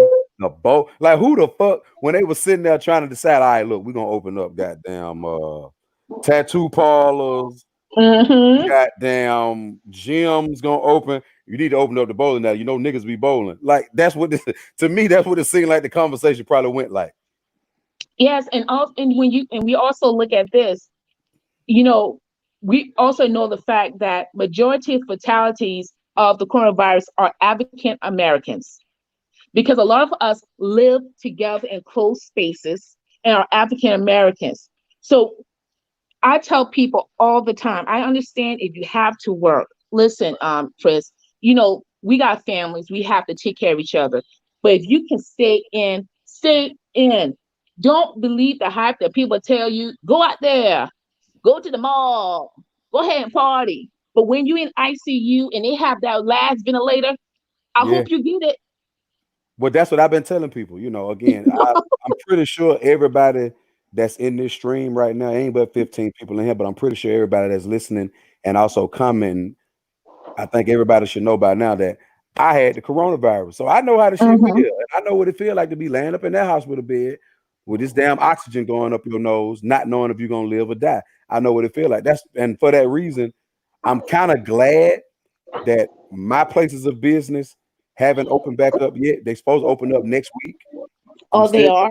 Yeah, it's supposed to open up on, I think, all clubs, bars, and venues like that. They're supposed to open back up on May 13th or the 15th.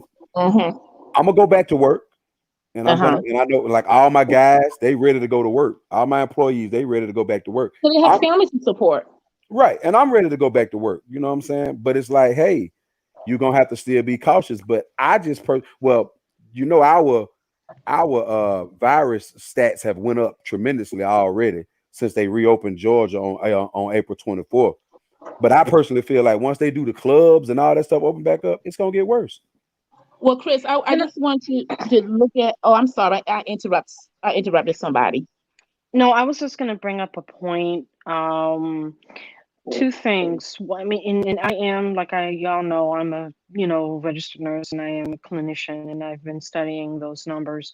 There are also reports that the coronavirus, and this is not to take away of the validity of the virus because I know it is real and I know that people have died from it. Okay, and Chris, I know you had it, you contracted it, and you overcame it. Right. But there are more recoveries than deaths, and the reason behind the increased cases is number one, especially particularly in Georgia, the elective cases have been the restrictions from doctors having elective surgical cases have been dropped.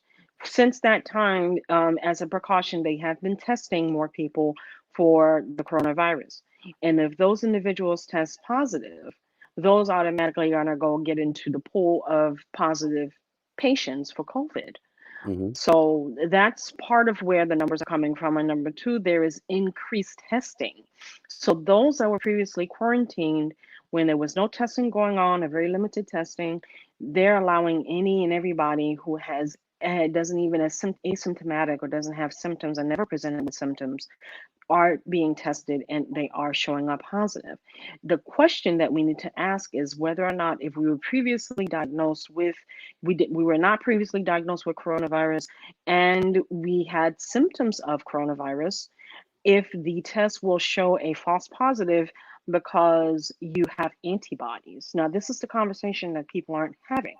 Now, if you have antibodies, the way viruses work is that if you ever get exposed to a virus and you get titers or what are called testing for levels of antibodies in your blood, you will show up as having have been exposed to it, whether or not it's an active case or not. So I think it's important for people to understand the distinction between having an active case of COVID-19 versus having antibodies, meaning previous exposure and no longer having symptoms and no longer therefore being contagious. Because just because you have antibodies for a particular virus does not necessarily mean that you are contagious. The only exceptions to that are HIV and some of the other more deadlier viruses out there. Okay, because HIV is spread through bodily fluids. So are you So, but saying with that we shouldn't be as alarmed that we, as we that is were? exactly what I'm saying. That is exactly what I'm saying because, like I said, I've studied this stuff inside and out, and I know one of the things that they're doing more antibody testing, and just like with the whole vaccine thing comes to mind when I think of antibodies and immunity and things like that. Because when you take a vaccine is an immunological step to prevent contamination of viruses. So like when you get vaccinated for mumps, measles, rubella, MMR, those are these are three types of vaccines to prevent a virus of those names. And if you've ever had any of those vaccines and you do a blood titer, meaning how many levels of antibodies do you have for these particular conditions, you will either show having some positive antibodies, whether they could either come from previous vaccine or vaccination or having the actual disease itself. Okay, so that's what a lot of all this testing is going on from. Flu vaccines, also another thing is why you have to get a flu vaccine every year, or why they recommend you do it, is because viruses mutate. Viruses mutate and your antibody levels will become resistant. Your antibodies are resistant to a new strain of a virus. So if a virus, let's say COVID-19, keeps mutating, or they create mutations, which is what I think is going on, and they Mhm. continue to create mutations, then a vaccine is going to have to be developed every single year. That's where the pharmaceutical companies make money, because you have people continuing to make different strains of these viruses so they can continue to make another vaccine so that you can go ahead and keep getting the vaccine, and that's how the pharmaceutical company gets paid. That's my soapbox moment on that. I don't know what your level of understanding, or if people in the chat, you Chris and people on the panel, what your level of understanding is about immunology and virology and stuff like that. But I just wanted to kind of get your perspective and see what you think. I try to keep it as late term as possible, but I want to see what your understanding is of what I said. I I, Okay. I understood it, but even with my understanding, I have some questions. So Okay. number one, as far as with getting the flu shot, I've never gotten the flu shot because I felt like it was dumb to. Why am I gonna let you shoot me up with the flu? So you know what I mean? Like I just thought that was stupid. But um my question, well, I have a question about that. You said that viruses can mutate over time, right? Yes, that's So, correct. Hmm. or they can be purposely mutated. So Yes, that's do you correct too. feel as though with what's because I was told that with the coronavirus vaccine, they're not even going to let certain kids aren't going to be able to go to school without being vaccinated with the coronavirus vaccine. Is that true? That's what I'm hearing, and that's what they're proposing. The individual, and I'm not going to say his name on your live because I don't want your live to get flagged. Okay. The doctor that is on that panel under this administration, Okay. he's come under a lot of scrutiny because of some things he's done in the past, with his work with the CDC and with the NIH and these other, these other government-backed organizations having to do with immunization schedules and stuff like that. I mean, he's proposing everyone this mass immunization. Him and the guy that used to be the CEO of Microsoft Corporation. We all know who that individual is. Right. Right. So when you start looking at the history of that doctor, the epidemiologist, and you look at the history of the former CEO of Microsoft, in everything that they're involved in, you really need to consider why they're doing it, why they want to go and test vaccines in Africa, of all places. Okay, because we have laws here that prevent people being mass tested for these types of things, the laws that protect us, and legalities that protect us from going to being guinea pigs in labs. So they want to go to the African people and do it. Okay, so you need to I really encourage everybody to start researching some of the things that I'm saying. And this has really made me more skeptical about what is being said in the media, the individuals that are being put out front to deliver certain narratives, and the individuals that are backing them financially. And I'm just going to leave it at that. Do you think I that the gave you stuff guys. about? I'm sorry. Go ahead. No, go ahead. I want you to. I want you. I was done with my point, so go ahead and, with your question. Do you think that because I was hearing that some of these people that's been coming on TV, like some of these nurses, and it's like, look, I'm leaving, I'm going home. Do you think some of these people are actually actresses and actors? I've been hearing that as well, but I verified at least two. I know two of them. I listened to one video, because I used to be an ICU nurse, and a lot of the things that she said were correct in terms of clinical practice and the things that are supposed to occur. One of the things, and I want to make it because it's a real simple, clinical algorithm that I want to kind of explain, and I can make it real simple for y'all. Okay. In your case, because you had COVID-19, and you were in the hospital, they did not rush to put you on a ventilator. They put you on a nasal cannula first, which is the little tube that you talked about in your nose. Mm-hmm. And the maximum amount of oxygen that can be delivered is 4 to 6 liters per minute in that oxygen delivery system. If your oxygen levels were not up to at least 95%, around that number, or lower, if you got below that low oxygen rate, or you were starting to have difficulties breathing, and and if they did a blood gas and saw that your arterial blood was low, the oxygen that's in your artery. So like if you check your pulse and you feel that bounding sound, or you feel that bounding pulse in your wrist, Mm-hmm. those are one of your arteries, and that's usually where they take blood to determine how well your body is being oxygenated. Okay. And if your oxygenated levels in your arterial blood were low, then they would step you up to something called a non-rebreather mask.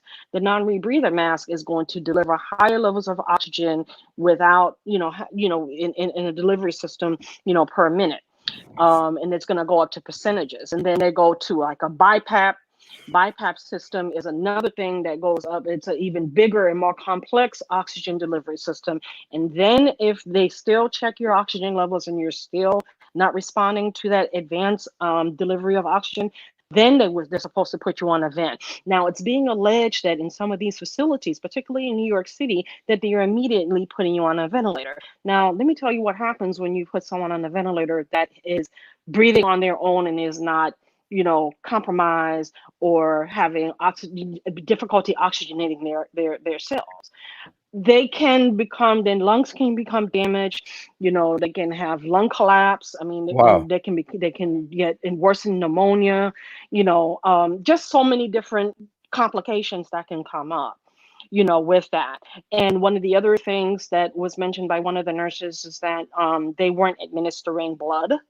And we all know with COVID-19, your cells are not being oxygenated properly with that. Even if you have a 90% oxygen rate, you're still on nasal cannula, your vital organs are not being oxygenated properly. So you need that extra blood that transfusion to help with perfusing or giving oxygenated blood to your organs. So a lot of the things that were being mentioned were clinically sound. And I found it very difficult to believe that, an actor would study all of these things in such a short span of time and be able to regurgitate things on the fly like that. So that's what made me, I just some of them I thought were full of shit, but most of them I thought were pretty legitimate cases. And there was even a physician that explained that you cannot have proper immunity, and your body cannot, build an immunity to disease if you're not exposed to normal outside environments. If you're quarantined and you're staying in the house, how are you going to be able to build immunity? Immune system gets weak because you get accustomed to being in the same kind of environment, and you're not being outside. You're not in the sun, which vitamin D does stimulate the immune system to help build immunity, and also being around other people. Do you know how much we're exposed to every day as human beings? Our immune systems are able to fight it off because we're accustomed to being exposed to these things. And you're killing off your own immunity by being locked up and having mask on your face. I mean, this is just common sense and stuff that I learned as a nurse. Can I? I'm sorry for interrupting. No, go ahead. Go ahead. I was done. I want y'all to No, I ask just questions. want to say one thing. Just breaking news: Betty Wright has passed. Yeah, I just heard about that. Oh, Yeah, wow. Sorry to condolences hear to that. Betty Wright. She was 66 years old. One of our legends has passed. Oh, And, sorry to and hear of course, that. y'all heard about Little Richard yesterday, and also Yeah. Andre Harrell, who got Puffy started. Yeah, He so passed away Yeah. yesterday too. I mean, not yesterday. I think he passed on the 8th. Yeah, yeah, Friday. It's Friday. Now, Mhm. while I do agree with you about the being on lockdown and not being able to go out and be around people and being able to strengthen those immune systems based on different viruses and things that just may be out here, for some reason that's what Brian Kemp is trying to use as his reason for wanting the state to be open. But that's bullshit. That ain't the reason why he did that. That's Well, he did it bullshit. for the economy as well. I mean, have to look at what the economy. Of course, I'm not going to say just because and I don't fully support Brian Kemp either, even though I'm a conservative, whatever. I don't fully support everything that he does either, because I have my own thoughts on some of the things that he made that were missteps. Now as far as I don't think that he followed protocol. If he was supposed to be following protocol based on CDC guidelines and opening things in phases, I really think that he did a lot of missteps in that regard. And even President Trump disagreed with him on a lot of things that he said that he was trying to get opened. President Trump threw him up under the bus real quick. Right, exactly. He threw him. And He I threw him. agree with Trump on this. I mean, I really do agree with Trump on this. I just really think they should have went ahead and maybe opened, some of the like regular stores, like the smaller stores, and not the malls and all that. The malls really should have been the last thing to have opened, to be quite honest with you. I agree. I agree. And the bowling alleys, I think, were unnecessary. They should have kept those closed. Restaurants, I don't really see how anyone could be able to open a sit-in fine dining restaurant and practice social distancing. Not How are they possible. going to be able to how are you going to be able to turn a profit doing that? But one of the things I want to point out, Chris, I don't know if you've been out and about lately, but I've been out and about, and I've noticed there's still people doing curbside pickup. There's still people, like Zoe's Zoe's Cafe, which is a place I frequent regularly, does not have sit-in service. You have to go inside, you have to go back to your car, and they bring your food out to you. So there are a lot of places that are not, that really are kind of really more so following the guidelines of the CDC that were put out versus what Camp's doing. So basically, he's giving people to open at their discretion if they so choose. Because there's still a lot of places out here on the north side of town where I live, they're still closed. There's a lot Yeah, of places that are still closed. no, you still. I mean, yeah, you're absolutely right. Like it's places out here where I live, that's still doing the curbside pickup. That's still not open. Like, a few of the clubs that I provide my security to, they like, look, we're not gonna open until Keisha Lance Bottoms say that she feel like it's okay. And I'm like, well, hey, you got to take a stand somewhere, because the last thing I want to do is be at work and catch this shit again. Yeah. Well, to your point about catching it again, I don't know if that's possible. I mean, especially if you're a recent exposure, your antibodies are probably going to be high enough that might not be an issue. This is like getting a flu vaccine, before you catch the flu. There's a lower chance of you getting the flu versus waiting until the peak of the flu season, and then your body hasn't had enough time to build up antibodies, and then you end up catching the flu because you don't have enough antibodies in your system. It has nothing to do with the flu, because what you're getting in the flu vaccine, and I'm not advocating, getting the flu vaccine, because everyone has their own thoughts about that. But in a scientific sense, a flu vaccine is a dead virus. All those vaccines that you're getting are dead viruses that only serve to build an antibody system and immunity so that you don't catch it. But you've got to do it in a timely fashion. If you do it at the peak of flu season, it takes at least 4 to 6 weeks for your body to build immunity. Sometimes longer. It just really depends. If you get your flu shot at the beginning of the flu season, by the time it peaks in December, you're 9 times out of 10, you probably will not catch the flu. You catch a cold, but it's not the same. It's not the same type of virus.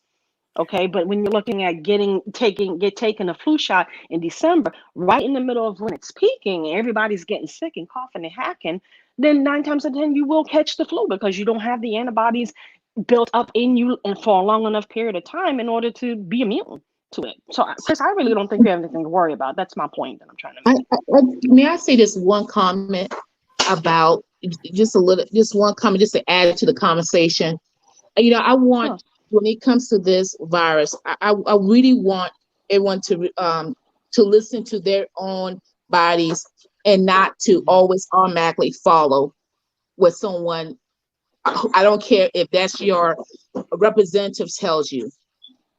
If you have comorbidities like diabetes, HIV, if you are taking, you have kidney failure, please, I beg, if anyone listen, we have to take our own health, our power in our own health.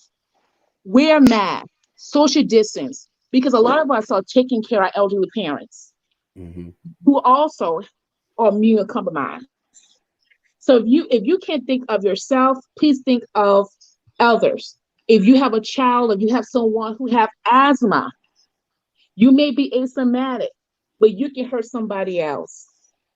So I just also want to throw that into, is that, do I think that some of the measurements was intense? I do. And I think in some areas the measurements weren't not intense enough. And I just think that we, especially in our community, the Black community, we got to take really control of the narrative of our health to push that. I've seen, unfortunately, I have experienced people who have coronavirus close to me, who right now is in critical condition. I feel so sorry for them people, man, because it's so like it's not a joke. It's not a joke at all. It's not a joke at all. And that's why I want to make this statement. If you can take care of yourself, please do. Please do. Don't depend on the politicians to do it. If you have to go to the store and wear a mask, do it. I don't care if anybody shame you. You do it. If you wash your hands 15 times, do it. Um, anybody who's listening to this, like, pay attention, because, like, like she said, she got, I think you said, family members Yes. that have it, and it's like, for me to sit there and watch grown men cry because of me, because of how I was looking like when they would call me on FaceTime, to sit there and have a grown man who, well, more than one of them, but having a grown man who's 6'6", 350 pounds, that look like he can walk through a wall if he wanted to sit there and cry because of the way that I'm looking. It's some serious shit. To have a father that fought in Vietnam, was a cop. I've never seen my dad cry. When his mama and his daddy died, I ain't never seen my dad shed a tear before. My dad ain't the type, like, I didn't grow up getting hugs and kisses and shit from my dad. And my mama always did that, but my dad didn't do that. But for me to sit there and, you know what I'm saying, hear the weakness in my dad's voice, like he about to cry because he know what I'm going through. Man, look, this shit is serious, man. Like, y'all got to really pay attention to what's going on. I'm glad Nurse Joy is here to give us the other side of the pillow from the stuff that we don't know. But like God Bless was just saying, pay attention to your body, because you got to think, if I hadn't paid attention to my body, I don't think I would be here right now, because I kept saying, well, they told me, I went to the hospital twice. They told me the first time, like, yo, you got the flu, man. Just take this Tamiflu for the next 5 days and you'll be fine. The damn Tamiflu had me hallucinating and shit. I'm thinking I'm seeing shit, I'm hearing shit. But I listened to my body like, wait a minute, stop taking this. That ain't right. And then 4 or 5 days later, when I went back to the hospital, it's because I knew something ain't right. I knew something didn't feel right. And then I go back to the hospital, thus having to be laid up in the hospital for 6 days with pneumonia, on oxygen, tested positive for the coronavirus. So the thing is, it's serious, man. I want to say, everybody who came up today, man, I appreciate STL. God bless Nurse Joy. I didn't even think nobody was going to come in, because, a lot of people don't want to even talk about subjects like this. All I've been seeing on YouTube the past week, everybody beefing. I mean, it's like 20 beefs going on right now in this little sector that, that I'm around. You know what I mean? So I feel like it's a good thing for something other than that to be on here. Oh, God bless. I see you got your camera on. I don't know if you know it, but it's all good. You ain't doing that. You're saying you ain't doing nothing wrong on that, so it's all to the good. But yeah, I'm in complete darkness. Okay, I thought I didn't want to see no side boob or something pop up. Man, we ain't trying to do no soft porno over here. Listen, oh God. I don't want your stalker to get upset with me, so don't say that, okay? Oh Right. Lord, Hey, look, stop! hey, Don't be done with that. Hey, You had to go there, right, sis? It's been quiet out here lately. And So. speaking of saucer, I was just gonna ask. I mean, y'all been mighty quiet about the ghost of Miss you know who.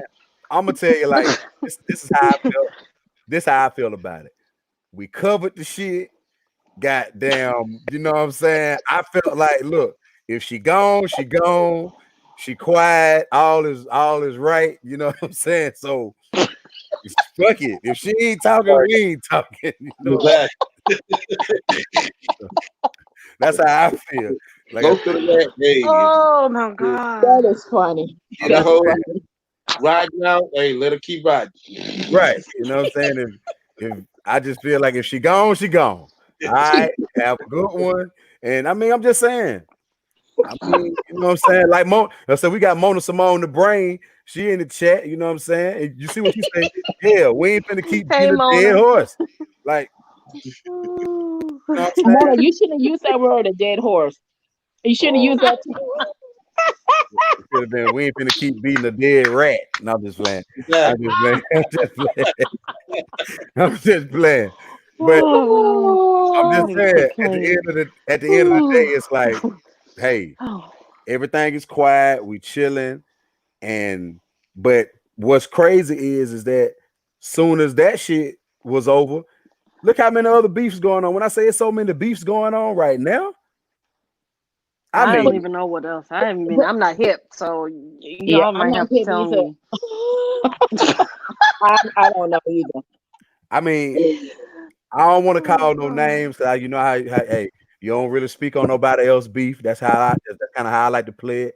But it's a lot of them because I get a lot of the suggestions, and then from everything that happened, you know, I was being brought up on a lot of different channels because obviously, you know, blood's supposed to be on my hands. Let them tell it. So Oh God. right. So I was getting brought up on so many different channels. I started looking at it. You know what I'm saying? See, Jen Marie, she say she know about all the beefs. Like it's so many I going gotta call on. you, girl. It's so many beefs going on, man. It's crazy. You know, I'll be and messy. I mean, it's a lot of them. I don't like I say, if y'all really start looking at them, you'll be like, damn, this person beefing with this person. You got two people beefing with this one. I mean, it's a bunch of shit going on. But you know what, Chris? I'm just saying this. What you did today, I'm so happy because you had different people from different backgrounds, different experience, to able to express themselves in a manner that we didn't disrespect each other. And Yes. so That's when you great. have it shows that you have blacks who was able of different background. You have a different background than I have. Me and yours George from we from the medical background, but we came from a different perspective. We were able to express as STL for you also was able to express that. This type of example is what I'm talking about that needs to be in the forefront in our community. Be able to express important issues without calling each other names, without talking about each other mama. It just like things of that nature. And we was able to express each other. Even our chat room, shout out to everyone in the chat because everyone was respectful. Yes, I indeed. thought I'm just glad yeah, no one called me Aunt Jemima. That's all. I'm just glad no one called me Aunt Jemima because I said I support the president. I mean, No I joy. know If you all somebody may call not me agree. Auntie Mama, if somebody call me Auntie Mama, I'm gonna get them. I'm gonna get them to myself. I don't see no reason why they would have called you no kind of Aunt Jemima, man. For what? I don't see no reason for that. You But know I I do be messing. But I do agree with what Mona's saying. You know what I'm saying? That we need more conversations like this. Like, that's the reason why. I mean, I had two reasons why I wanted to start this new channel. The other channel I got was called The Chris Law Show. And to me, that channel was just more about me just making a channel because, you know, the ghost of Christmas past kept on talking shit. So the fact that she was talking shit, it was like, you know what? I'm gonna make a channel so that I ain't gotta go on nobody else's channel and talk. Oh Y'all laughing too hard. But what I'm saying, God. but Oh I made that channel just to be able to That's respond funny. to some of the videos. So then I was like, hold up, man. Like, it's a little too many people that's like, man, Chris, you need to make a channel. You need to make a channel and don't talk about that. So that's why I said, you know what? Fuck it. I'm gonna make a new channel and I ain't gonna be talking about her. And to me, I feel like it's doing pretty good. Because it's a lot of It is, and I don't be afraid. Like your last video, you know, people had different opinions concerning the video because what you saw, I didn't take it that way, and so everyone has a different perspective. I just like the idea that we was able to express ourselves without making it something as a negative way. We really it moved the conversation along without being negative, and more topics like this is needed. I mean, I don't see why not. But it seems like some people might be scared to touch on certain shit, but I'm not. But I do want to touch on this before I get off of here because it is Mother's Day. And I gotta go make my wife. She wants some goddamn king crab. I'm gonna get her ass some snow crab legs. Uh-oh. She don't need no king. Oh. I'm a little too big. She don't need all that. No, I'm just playing. She's sitting right here next to me, so I'm gonna get the king crab legs. But yeah, no, I'm gonna get the king. You know what I'm saying? But a lot of people are commenting on that video that I just dropped about Ahmaud Arbery without watching the video. They literally are looking at the title of me saying Ahmaud Arbery was not jogging, and they cussing my ass out. And it's like, dude, if you watch the video first, you'll know that I'm not agreeing with what they did to the man. I'm just saying that, hey, he wasn't just, we don't know what the whole situation was about. Outside of the fact that they need to go to jail. Oh, hold on. I ain't talking to you. I'm talking to my wife. Mona says she's coming to get a plate. She's coming to get a plate. I had to tell her that. You know what I'm saying? That's another thing. You know, Chris Law, I'm surprised you're not 500 pounds. Every time I'm looking, you cooking something. grilling something. I like to eat, and I like to cook though. You know what I'm saying? I like to eat and I like to cook. You know what I'm saying? But now I'm not 500 pounds. You know what I'm saying? I'm not a little guy, but I ain't a big guy. You know what No, I'm I'm saying I'm surprised. Your metabolism must be great. saying? That's Now I can say over the years, just my body has changed. Like it used to be where if I ate a lot of food, then I would gain weight. But I'm not, I'm not really built to be. I'm not built to be skinny anyway. But yeah. now as I've gotten older, it's like I know it's gonna sound crazy. It feel like I've grown into my shape of what I'm gonna be, regardless of what I eat. But I lose weight fast once I start working out. Like I'm supposed to start tomorrow. I'm supposed to start by working out, but my back hurt, man. I don't know. Yeah, I don't know yet, man. You know what I'm saying? I'm trying to figure it out. You know what I'm saying? So, but I think I'm gonna start tomorrow, man. I think I'm gonna start tomorrow. My wife already started working out. You know what I'm saying? You know, I'm looking at her now. I might have to get off here real quick and catch me a little something. gosh. I'm just playing. I'm joking, man. I'm joking. Soulflower 241 says she want a tutorial on a spinach omelet. I did talk about the spinach omelet, man. Have I made you a spinach omelet? Have I? I don't think so. I don't think I made her a spinach omelet before. I don't believe so. But anyway, again, I want to say, man, I appreciate y'all for coming out. I'm about to head to this store. And for real, everybody, man. But listen, I need everybody. If you're not subscribed to the channel, please subscribe to the channel. We're trying to get these followers up or these subs or whatever you want to call it. But I think I'm doing pretty good. I only had this channel for like a month now, maybe a little over 3 weeks. You know what I'm saying? So it's doing pretty good. But I need all the participation. I need, if y'all got any topics that y'all might just want to hear my take on it, email me at chrislaw021779@gmail.com. SCF, you says what happened to Cynthia G. I don't know, man. I ain't never really known nothing about Cynthia G before. But I never heard of her. I'm gonna go live again later on. If y'all interested, I'm gonna be talking about, it's a video I did the other day called Men Marry Virgins, but they cheat with the hoes. So your topics, Chris. Your topics. Right. You know, I can't do this black country shit too much now. You know what I'm saying? I gotta stick to what I really know about. So I'm gonna definitely do a live stream about that later on. I think I'm gonna go get me a little Gosselin ginger beer and put some Tito's and some lime in it. Mona know what I'm talking about. And I'm gonna come in, I'm gonna talk to y'all. I really want to see if Mona might have some time to come up there, because she seems to be very shall I say diverse on that subject. You know what I'm saying? So I might need her up there. You know what I'm saying? Mona says she loves with a pass. Lord knows I do too. But look, I'm gonna be out, y'all. I appreciate y'all coming. Okay. All right. Have a great day. Be blessed, everybody. You too. Peace. All right. Bye.